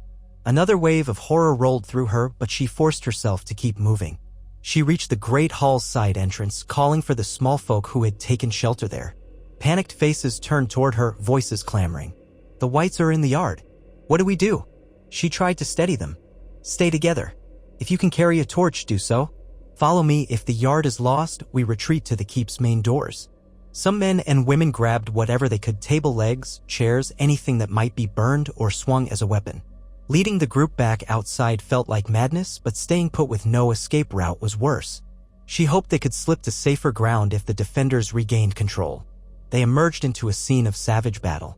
Davos and a group of knights had formed a wedge around the gate breach, pressing the Whites back with flaming spears. Archers on the wall poured arrows into the mass of undead, though friendly fire was a risk in the chaos. Across the yard, Manderly's booming voice rose, urging men to keep the Whites contained. Farther out, Stannis himself fought with Lightbringer in hand, though whether it truly glowed with supernatural fire or merely reflected the flames around him was hard to tell in the confusion. The Whites recoiled from the blade whenever it struck, as if it burned them more fiercely than normal steel. Sansa guided the cluster of small folk behind an upended wagon and told them to stay low. A pair of soldiers who recognized her ran over, offering to stand guard. She thanked them breathlessly, then looked back to see if the Whites had gained further ground. At first glance, it seemed the defenders were pushing them back. Men advanced in disciplined ranks, setting corpses ablaze. Torches burned across the courtyard, casting flickering shadows. In the swirl of smoke, Sansa could just make out the collapsed section of the gate, where a pile of white bodies smoldered. A few more undead scuttled in from outside, but they were quickly met by spear points and dragonglass-tipped arrows. Some Whites had scaled a low part of the wall with unnatural agility, only to be shot down or stabbed from above.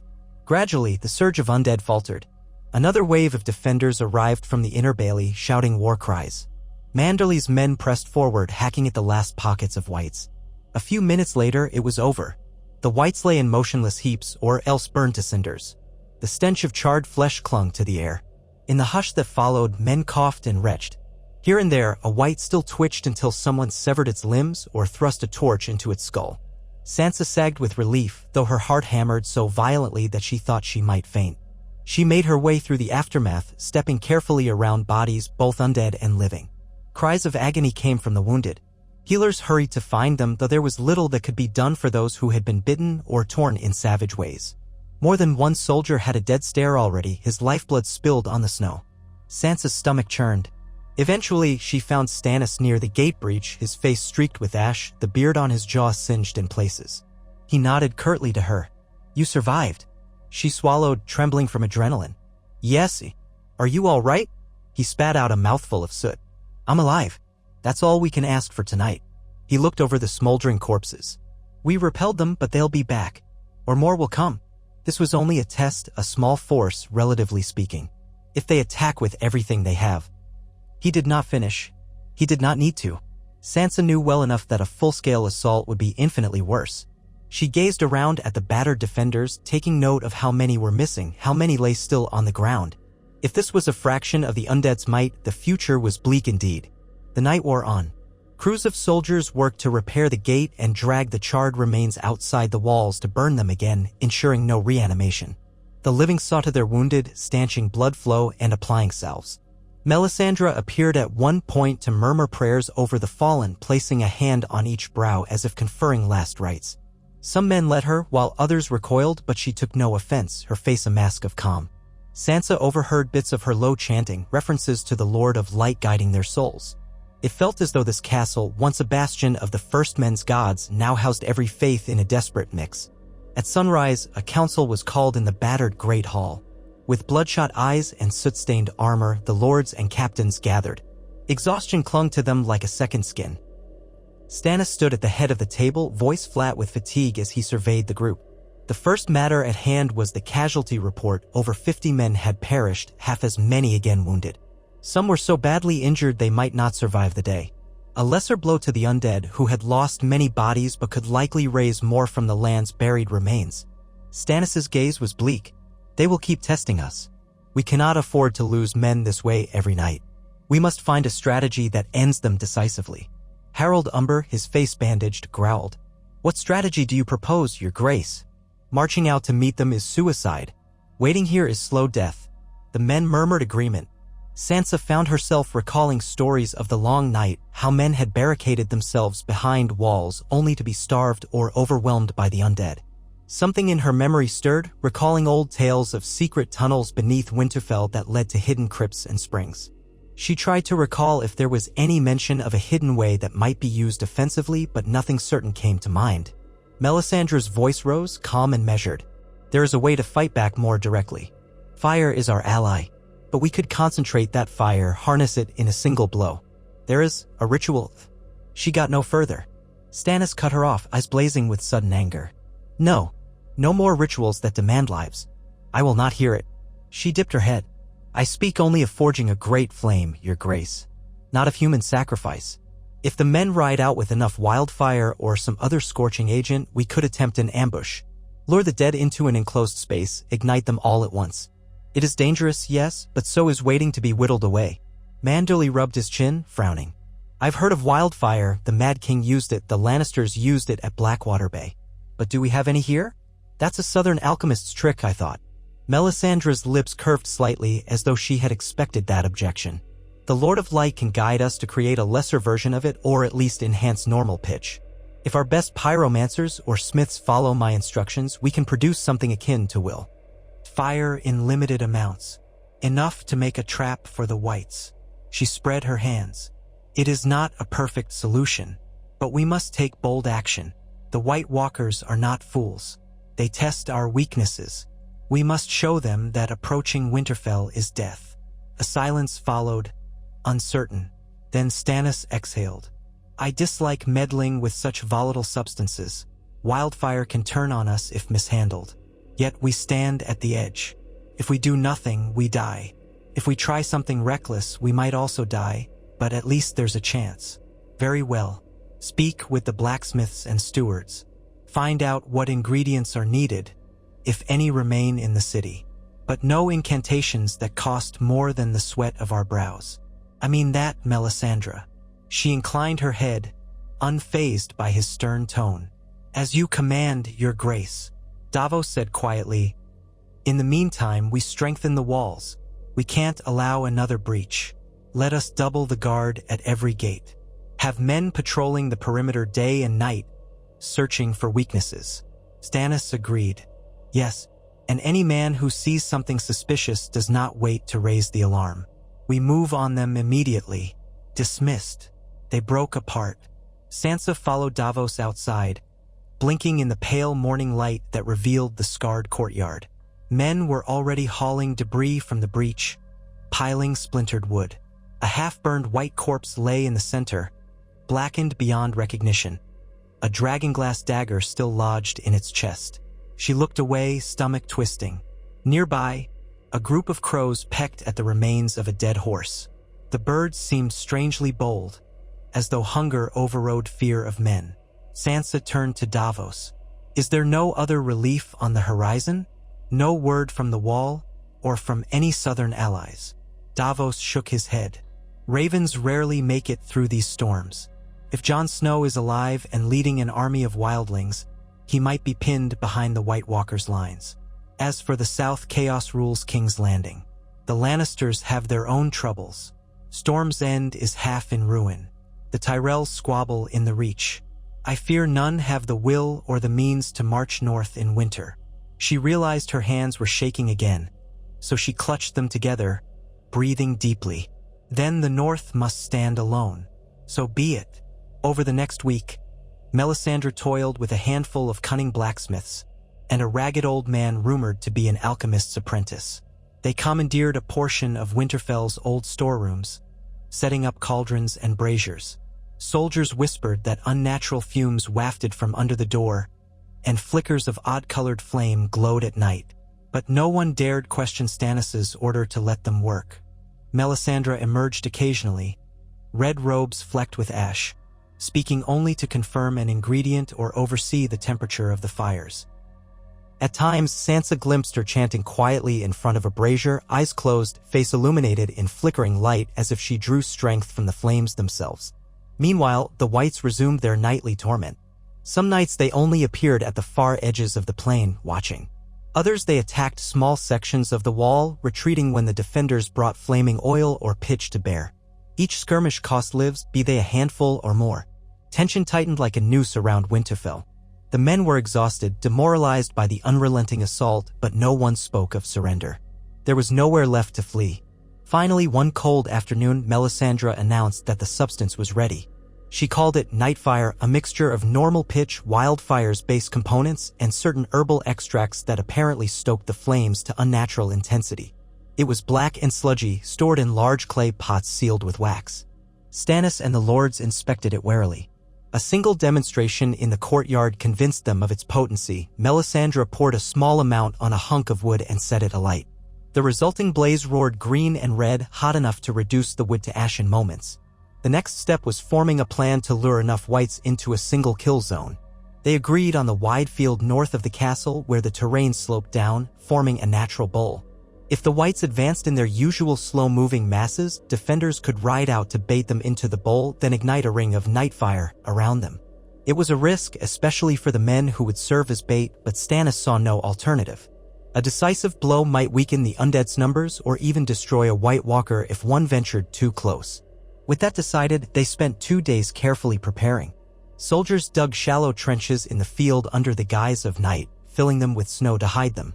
Others positioned clay pots of nightfire at intervals, stringing fuses of oil-soaked rope. Archers ready to supply of flaming arrows stored in barrels near the gate.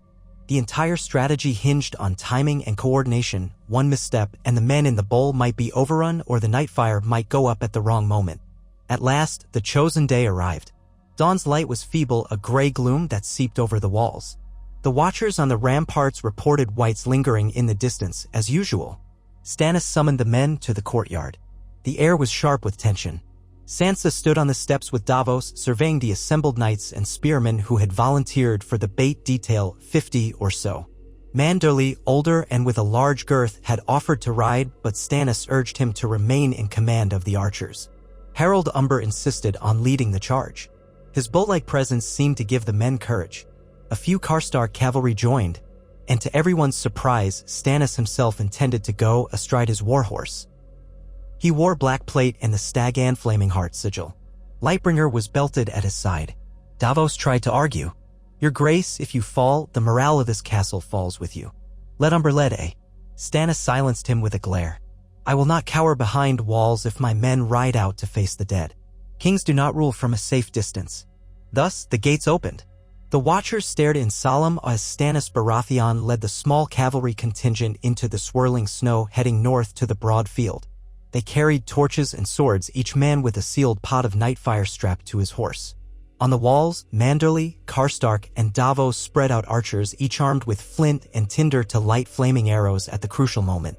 Melisandre waited in the courtyard, eyes closed, hands clasped as if in prayer. Sansa hovered near her, heart pounding. If she were braver, she would have gone with the riders, but she knew she could do more for the living by remaining behind and coordinating defenses if it all went wrong. She tried to be grateful that she was here, safe inside the walls. Yet her mind was a tempest of fear for Stannis and the men who rode out. From the battlements, men watched as the small cavalry line advanced perhaps half a mile into the field. The swirling wind obscured them at times, but glimpses showed the dark shapes of horses against the snow. Then horns sounded a low, mournful cry. Some watchers stiffened. The whites had been spotted. In the shifting haze, an eerie formation took shape, a mass of undead trudging forward, eyes glowing faintly, arms outstretched. The watchers could see the riders wheel around, galloping parallel to the undead line, hurling taunts or brandishing torches to draw them on. Slowly, the whites followed, forming a clumsy pursuit. Sansa, from her vantage, felt her nails digging into her palms. The plan was for the cavalry to lead the whites right into the shallow trenches, then circle around and ride out of the kill zone, leaving the undead trapped. But the whites' movements were unpredictable. She prayed they would follow rather than scatter. Bit by bit, the horde lurched after the riders. Another horn blast signaled the final approach. In the courtyard, Melisandre's eyes flew open. She nodded to Manderly, who relayed the signal to the walls. Archers drew their bows, flaming arrows flickering. Manderly's voice boomed, "Wait for it. Wait." Above, men lined up dozens of torches near the parapets, ready to ignite the fuses that trailed from the buried pots. Out in the field, a swirl of snow parted just long enough to reveal the cavalry turning aside sharply. The whites continued forward, stumbling into the ring of concealed trenches. Sansa could just barely make out Stannis in the lead, raising Lightbringer overhead as if giving a signal. Then the horns blared thrice. A flurry of arrows flew from Winterfell's walls, streaking through the air. Some landed in the snow short of the lines. Others struck more precisely, igniting the ropes that led to the pots of nightfire in the trenches. First, nothing. Then, a ripple of unnatural flame burst along the snow, racing in a circular path around the whites, greenish and red tongues climbing upward. The watchers on the walls let out cries of amazement or horror as the entire circle ignited, encasing the undead in a ring of fire. Screeching moans cut through the wind. The whites, many of them, turned in confusion or tried to plow through the flames. Some succeeded, but erupted in fire themselves, staggering only a few yards before collapsing. Others howled with that eerie, silent rictus, their bodies charring like dry husks. Within the next moments, the cavalry on the field lobbed their own pots of nightfire at the densest clusters of whites, igniting them from within. Explosions of greenish flame lit the storm-darkened sky. The watchers cheered, even as some of the whites broke free and rushed at the riders. Harold Umber was seen hacking with an axe, his horse rearing. Stannis carved a path with Lightbringer, leaving cinders in his wake whenever the sword connected. A few living men were dragged down from their saddles, but the ring of fire did its work, and soon, the majority of the undead in that area were engulfed. Finally, the cavalry withdrew, galloping back to Winterfell's gates. The watchers saw perhaps half a dozen men unhorsed, left behind to a grim fate. But hundreds of whites were trapped in the flames, their shrieks mingling with the roar of burning pitch. In the swirl of snow, the spectacle was an otherworldly nightmare. A circle of green and red conflagration devouring bodies that twitched, flailed, and fell to ash. Sansa watched, tears leaking down her cheeks as she understood the sacrifice it had required and the horror of it all. Yet it was also a victory, the first major blow the living had struck, leaving a wide patch of scorched earth north of the castle. If only, she prayed, this would turn the tide. A short while later, the cavalry re-entered the gates. Stannis arrived last, armor singed, eyes wild with adrenaline. Men crowded around, cheering or sobbing in relief. Umber, battered and bleeding from a gash in his leg, still managed a triumphant grin. The stench of burned flesh lingered on all of them. Stannis dismounted stiffly, wincing as he put weight on a leg that might be injured. But his face was grim satisfaction. "We destroyed a large chunk of them," he told Manderly and Davos, who rushed forward. "Maybe 200 or 300 whites, if that was all of them. But we saw no White Walker. If it was there, it fled. And there are likely more whites behind the lines. This is only a reprieve." Manderly clapped him on the shoulder, expression torn between relief and sorrow. "A reprieve is better than nothing. You did what none thought possible." Sansa approached, her heart in her throat. "Your Grace, we, the entire castle, we owe you for leading them."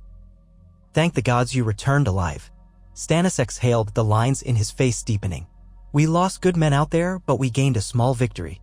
Pray the next wave doesn't come with triple the numbers. We can't replicate that trick forever. Over the following nights, the undead took no immediate vengeance. The storms raged, the watchers stood, but the approach to Winterfell remained eerily quiet, as if the enemy were regrouping. Some said the White Walker commander must have learned caution. Others feared a sudden assault 10 times larger. Meanwhile, Stannis oversaw the disposal of the bodies of the living who'd fallen in the battle. They were burned quickly to ensure they would not rise again.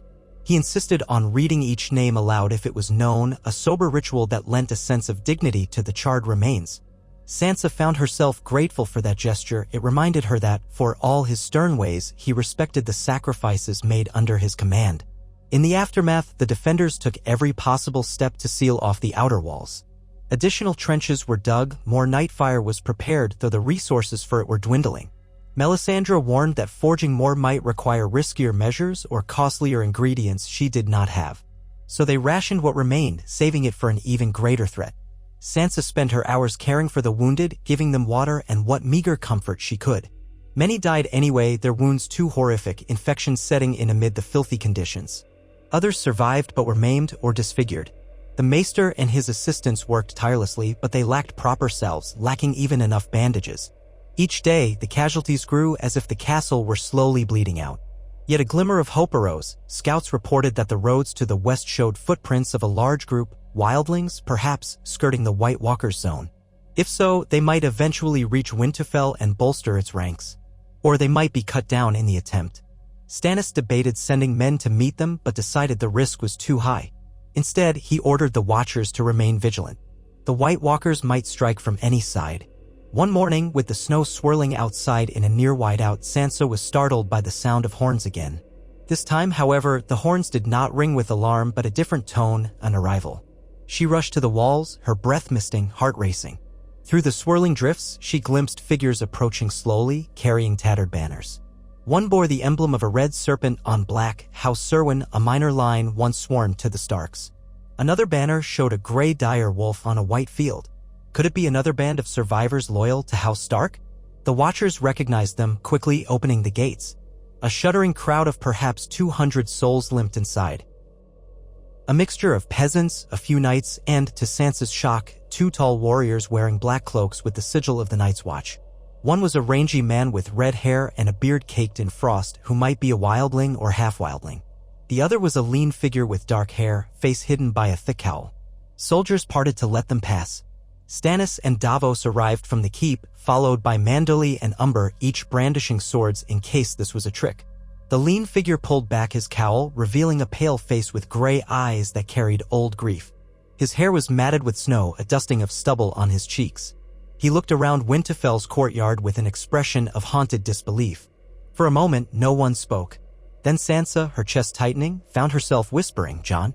He turned sharply, as if the sound of her voice struck him like a blow. Their eyes met, and for an instant, tears brightened his. "Sansa," he said, disbelief raw in his tone. He took a step forward. She flung herself into his arms, nearly slipping on the icy stones. All around them, soldiers tensed, uncertain if this was an enemy or ally. But Sansa was sobbing too hard to care. Her brother, half-brother, or cousin, or whatever the truth, stood there, flesh and blood, alive. Davos blinked in shock, then recognized Jon Snow from the time he had spent at Castle Black. "You live," he murmured. Jon nodded mutely, still clutching Sansa. It took him a moment to gather himself enough to address the courtyard. "I've come with free folk and a few of my brothers from the Night's Watch. We've evaded the White Walkers so far, but only barely. They're sweeping the north, turning villages into graveyards. We seek refuge, or, if you'll have it, we'll stand with you to fight." Stannis stepped forward, expression unreadable. Lightbringer was sheathed at his side, but his posture was tense. "Last I heard, you had been killed in a mutiny. Yet here you stand, alive. The realm is full of miracles, it seems." Jon gave a half-shrug, eyes flicking with wry sorrow. "I was killed, in truth. Betrayed by those who feared my alliance with the wildlings. But the Lord of Light, or something greater, brought me back. I can't pretend to understand it. I only know that my duty is to guard the living. And this is the last stronghold that hasn't fallen." Melisandre drifted closer, face brightening with something like reverence. "Jon Snow. Azor Ahai might have more than one manifestation. The Lord of Light saw fit to return you. Perhaps you share in the flame. Did you see visions of the other side? Jon met her gaze warily. I saw darkness, and then I opened my eyes to the living world again. He cleared his throat, addressing Stannis more directly. Your Grace, I realize I stand in your presence as a man of the Night's Watch, though the watch itself is shattered. I've brought these free folk and knights to fight at your side if you'll have us. We can't hold the wall any longer. Eastwatch is overrun, Castle Black barely stands. We had to choose, stand alone and die, or unite with the rest of the living. I choose the living. Stannis studied him as though weighing the sincerity of his words. Then he nodded. Very well. Winterfell is no stranger to battered armies seeking salvation.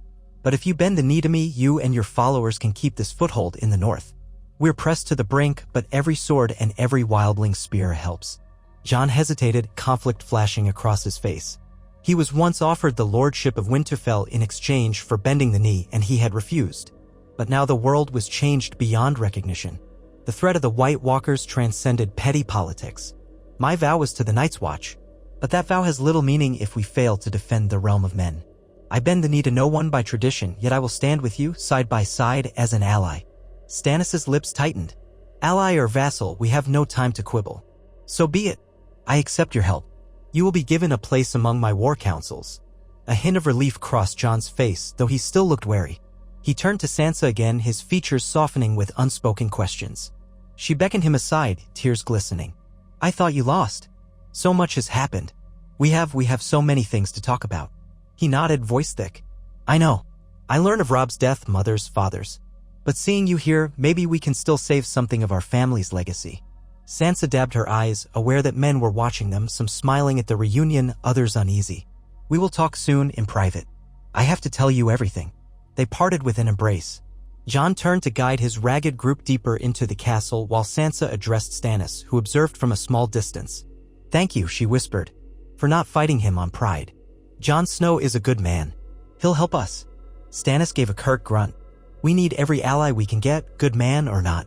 At least he's one more soul who's faced the others and lived. Now let's see if his wildly NGS can handle discipline within these walls. So began the next chapter of Winterfell's defense. Jon's arrival galvanized the battered garrison. He brought perhaps 100 free folk, hardened survivors who had fled the far north with bitter tales of slaughter. The rest of his party were a few loyal watchmen who had not joined the mutiny. Their numbers were small, but they carried experience gleaned from countless skirmishes beyond the wall. Jon Snow set about drilling them in Winterfell's yard, cooperating with Davos, Manderly, and the others. Tormund Giantsbane, the red-haired wildling who had come with him, soon became a larger-than-life presence, swaggering around, telling bawdy jokes, making men laugh. In a place starved for hope, that laughter carried weight. Sansa watched Jon train with the men. He wielded a Valyrian steel sword named Longclaw, its hilt shaped like a wolf's head. She recalled that it had been gifted to him by Lord Commander Mormont long ago. Each time Jon swung that blade, a wight's bones or the armor of an undead foe would yield more easily than to normal steel. It was an invaluable weapon. Stannis noted it too, though he said nothing. Another piece of the puzzle to keep the White Walkers at bay. Gradually, Jon and Sansa found moments to speak in quieter corners of the keep. He told her how he had been stabbed by his own brothers, how he woke to a world that felt alien, how Melisandre had been there at Castle Black, chanting in a desperate attempt to bring him back. Sansa shivered at the idea that the same woman who had once burned Shireen Baratheon had resurrected Jon. Perhaps the Red God's power was real indeed, for good or ill. Jon, in turn, listened with clenched fists as she recounted her captivity under Ramsay, her flight from Winterfell, and her reluctant acceptance of Stannis' rule to save the North from further devastation. They spoke of Arya, Bran, Rickon. Jon had heard only scattered rumors, none verifiable. Bran was said to have journeyed beyond the wall, while Rickon vanished in the chaos. Of Arya, not a whisper. Tears pricked Sansa's eyes at the mention of her missing siblings, but Jon set a hand on her shoulder. We can't give up. Maybe they're alive out there. Someday, if we endure this war, we'll find them. Amid the uneasy lull that followed Jon's arrival, the defenses were bolstered once more. Jon knew from hard experience how whites fought in large numbers, and he suggested building more layers of barricades and killing zones in the courtyard. Stannis listened, for once not letting pride hamper a younger man's advice. The free folk aided in constructing spike traps, using sharpened logs soaked in pitch. The castle soon resembled a fortress of nightmares, ringed with hazards. If the undead tried another infiltration, they would pay in scorched limbs and shattered skulls. Still, the knights brought no major attack, just the occasional glimpses of distant silhouettes. Sometimes watchers spotted multiple White Walkers on the horizon, their shapes unnaturally still. On other nights, the undead did not appear at all, leaving everyone to wonder if the next assault might be the final storm. Then the weather changed dramatically. The temperature dropped even further, to the point where a man's spit froze before hitting the ground. The wind howled like a banshee through the gatehouse. Snow piled so high along the outer walls that men had to shovel around the clock just to keep vantage points clear. Some said this was the White Walkers' doing, that they commanded the cold to break the living. A sense of finality took hold in Winterfell. More men prayed in the castle godwood, kneeling by the heart tree with its weirwood face. Others found their way to Melisandre's shrines of red candles, seeking a spark of the Lord of Light's warmth. Sansa prayed quietly in her old bedchamber, remembering the faith of the Seven from her mother's side, yet also whispering the old northern words her father had taught her, that there must always be a Stark in Winterfell, standing guard as winter came. She was determined to honor that, no matter what horrors lay ahead. Then, on a morning so cold the ramparts gleamed with sheets of ice, it happened. Horns blared, echoing through the entire castle. Soldiers rushed to the walls, choking on half-frozen breath. Sansa, hurrying up a stair with Jon at her side, felt her heart clench at the sight laid out below, a sea of darkness creeping toward Winterfell from the north, east, and west. Thousands upon thousands of whites, limbs dragging, eyes dead. At their head marched pale riders on dead horses, their armor glinting with an unearthly sheen. White Walkers. More than one or two, there must have been half a dozen or more. The watchers could see their unnatural blue eyes even from a distance. Davos, standing near the main gate, paled. Gods be good. They've brought everything. Stannis arrived, scanning the horizon. His expression was carved from stone, but a flicker of fear betrayed him. Jon stood next to Sansa on the wall, his knuckles white around Longclaw's hill. We have to hold. For as long as we can. Stannis nodded. Aye. Archers ready? The men drew their bows in neat lines. Torches flared, lighting arrow tips. In the yard below, the defenders manned the spiked barricades and the final reserves of Nightfire. Melisandre appeared behind them, lips moving in silent prayer. A hush descended as the undead army halted just beyond arrow range, as if savoring the moment.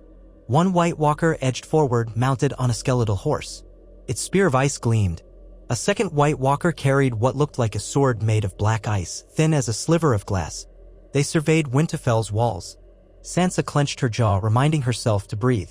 Then, with no horn or battle cry, the sea of whites lurched forward. The watchers loosed arrows. Flaming shafts streaked out, igniting some of the front rank. But more replaced them, a crushing tide. Drums pounded from within Winterfell's courtyard, urging men to hold their nerve. Sansa's hands shook around the parapet as she watched the monstrous wave approach. She stole a glance at Jon, who gave her a small nod. Courage shared in silence. The White Walkers raised their arms.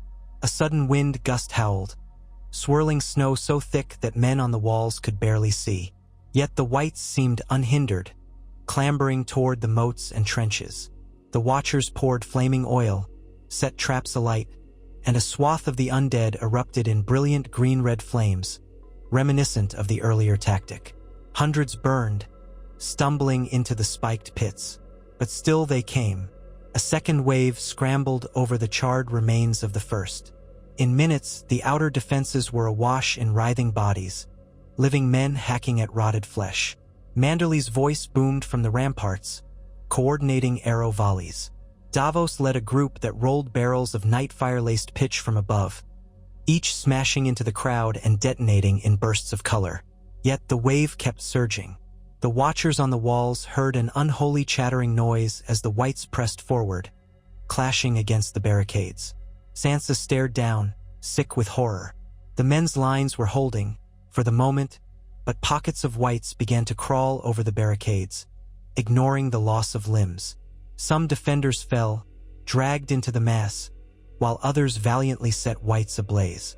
On the eastern flank, a White Walker directed the whites with unsettling calm, stepping through the flames unaffected. Its body ice made animate. Arrows soared at it, but it batted them aside with that glistening sword. Jon cursed under his breath. I have to face it. Valyrian steel can kill them.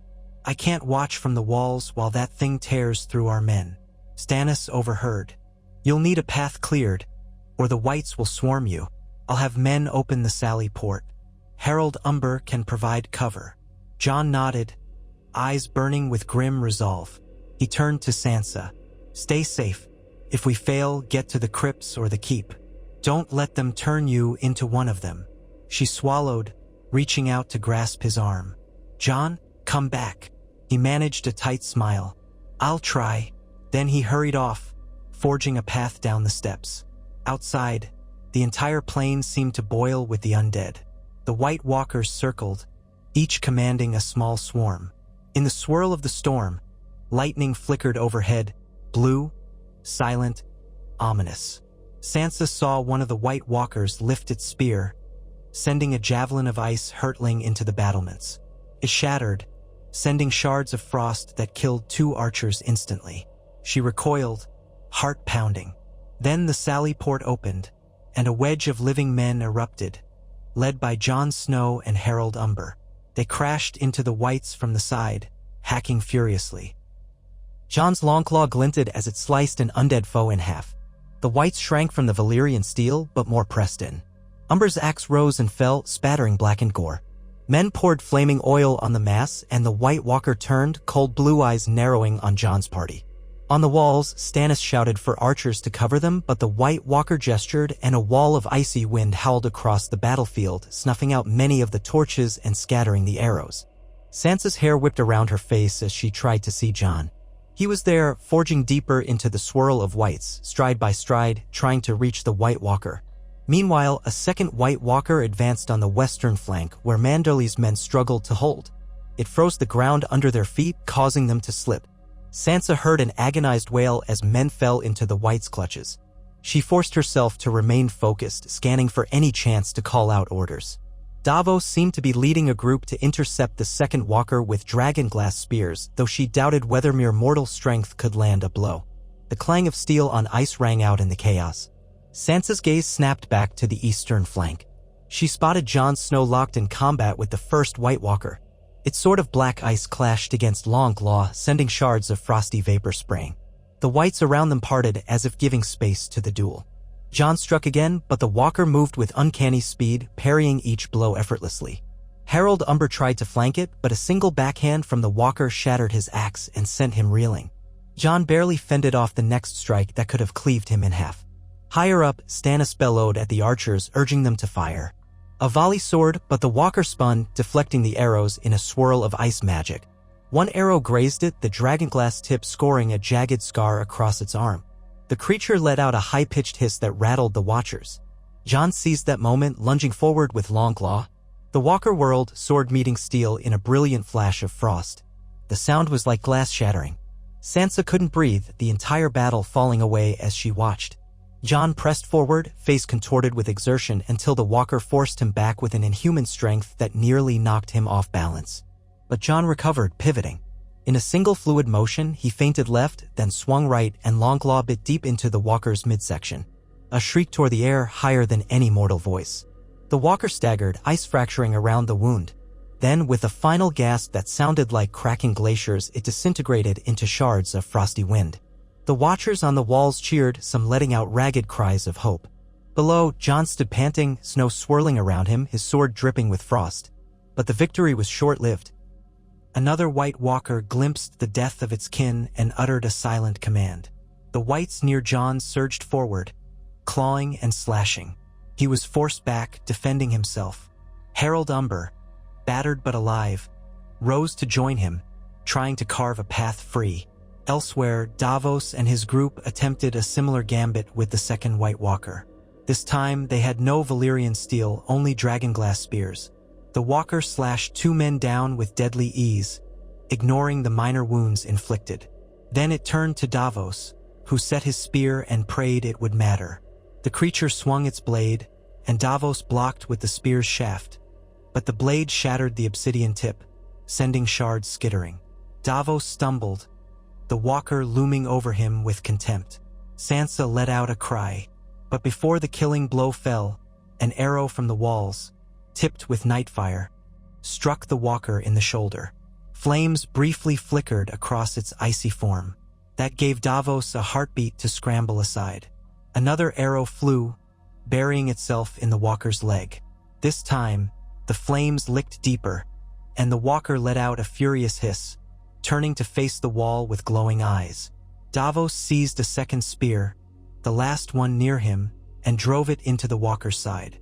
In a burst of hoarfrost, the walker shattered.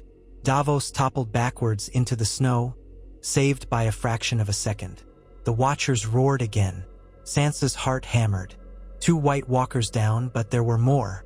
She saw at least 3 still on the field, commanding fresh waves of whites. Suddenly, a new horn blast sounded. From the southern side of Winterfell, panic flared in Sansa, thinking more undead approached from behind. But as watchers scrambled to look, they saw not whites, but riders charging from the south, banners snapping. One banner was the Falcon and Moon of House Arryn. Another displayed the Mockingbird sigil that once belonged to Peter Baelish. The Knights of the Vale. Could they truly have come? Out on the plain, the new force smashed into the flank of the undead, lances skewering whites. The cavalry's momentum swept dozens of corpses aside. Sansa's breath caught. Baelish had long been a snake in her life, but if he had mustered the Vale Lords, perhaps he had done so for his own benefit, or perhaps out of some twisted affection for her. Regardless, those knights gave the undead a sudden distraction. In the confusion, Sansa spotted multiple whites being trampled. The White Walkers turned their attention to the new threat, sending a wave of frost. Horses collapsed in shrieking tangles, but the Vale Knights kept pushing. Steel rang. The watchers on Winterfell's walls shouted in amazement or confusion. Stannis barked orders to coordinate a renewed arrow volley from the northern ramparts, ensuring the undead were struck on 2 fronts. Jon and his men, momentarily relieved by the Vale charge, rallied to continue fighting. Sansa lost sight of him in the swirling maelstrom below. Another White Walker sword passed on a dead horse, cutting a Vale Knight in half with a single stroke. Yet the living had momentum now, pressing in from the south while Winterfell's archers hammered from above. The courtyard erupted in frenzied cheering as it became clear that the undead were caught between 2 forces. Melisandre stood at the gate, arms raised as if in supplication, her lips moving in silent entreaty to Lawler. At her gesture, some of the last barrels of nightfire were launched by catapult, arching overhead to crash among the densest ranks of whites. Explosions of green flame danced in the storm, incinerating swathes of the enemy. Gradually, inexorably, the whites' assault faltered. The White Walkers remaining seemed to sense the tide turning. One after another, they withdrew, carrying what remained of their forces back into the swirling snow to the north. The living cut down stragglers, ensuring those corpses were properly burned. Sansa stood trembling on the battlements, hardly believing her eyes. The undead horde was in retreat for now. The gates were opened again to admit the battered Vale Knights. Among them rode Peter Baelish, face half hidden by a hood, expression cunning even in the midst of horror. Stannis strode out to meet him, followed by Davos, Manderly, and the rest. Sansa hurried down, her heart in turmoil. She spotted Jon returning as well, spattered with gore but alive. She wanted to rush to him, but Baelish was already dismounting, bowing with theatrical grace. "Your Grace," he said to Stannis, "apologies for the tardiness. The roads were less than ideal, but we come to aid the North in its time of need." Stannis's mouth tightened. "You arrive in the nick of time, Lord Baelish, though I recall you styling yourself Lord Protector of the Vale only.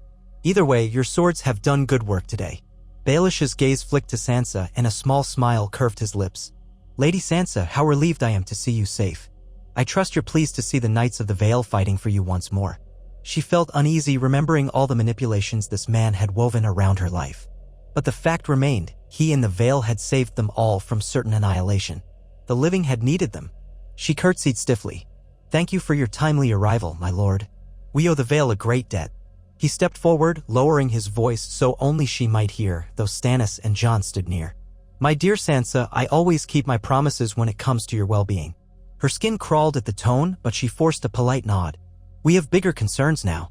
Before Baelish could respond, Jon Snow approached, Longclaw slung across his back. He eyed Baelish with open distrust. Lord Baelish, Jon said simply, voice guarded. Then, to Sansa, his tone softened. Are you hurt? She shook her head, relief flooding her. Not a scratch. You faced a White Walker and killed it. You realize what you did? Jon shrugged, exhaustion etched on his features. I only survived because of Longclaw and luck. They're faster and stronger than men can fathom. He turned to Stannis. We need to press the advantage. They'll regroup. Stannis nodded wearily. Agreed. But for now we rebuild. We still have more whites out there, more White Walkers.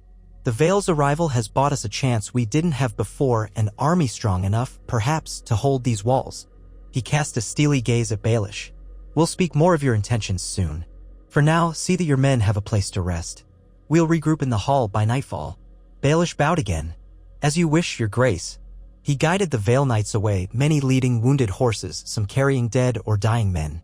The courtyard began the grim work of cleaning up once again. Piles of white corpses burned. Men collapsed onto crates, panting, some retching from the smell. Sansa stood in the swirl of it all, her mind spinning.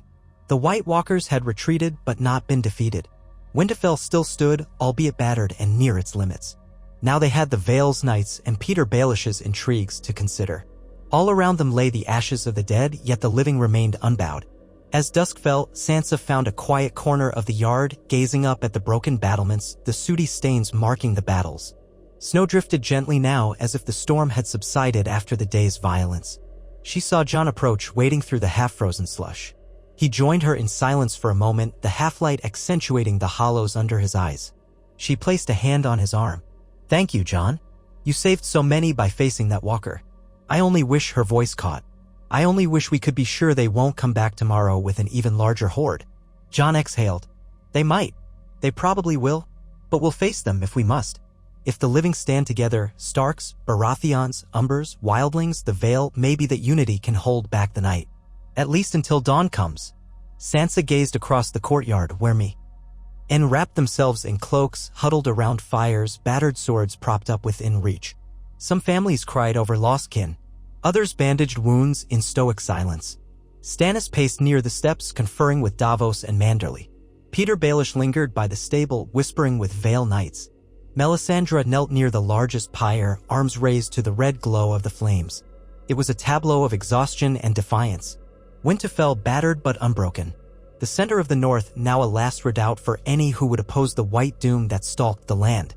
Sansa drew in a lungful of the frigid air, letting the cold burn in her chest. We'll stand together, she repeated softly, though whether she was reassuring Jon or herself she could not say. Thus continued the harrowing saga of Winterfell under Stannis Baratheon's rule, where broken armies converged, ancient magics flickered, and the last children of House Stark found unexpected allies. Behind the battered walls and frost-rimed stones, a fragile coalition of living souls clung to hope, forging a stand against the creeping end of days. Night pressed close, the wind carried the memory of screams and the stench of pyres. Yet for all that, the candle of life still glowed in the darkness. The living refused to yield, bound by loyalty, duty, and the faint, unquenchable dream that someday the dawn would break and the snows would melt, revealing a land not ruled by death, but returned, at last, to the warmth of hope.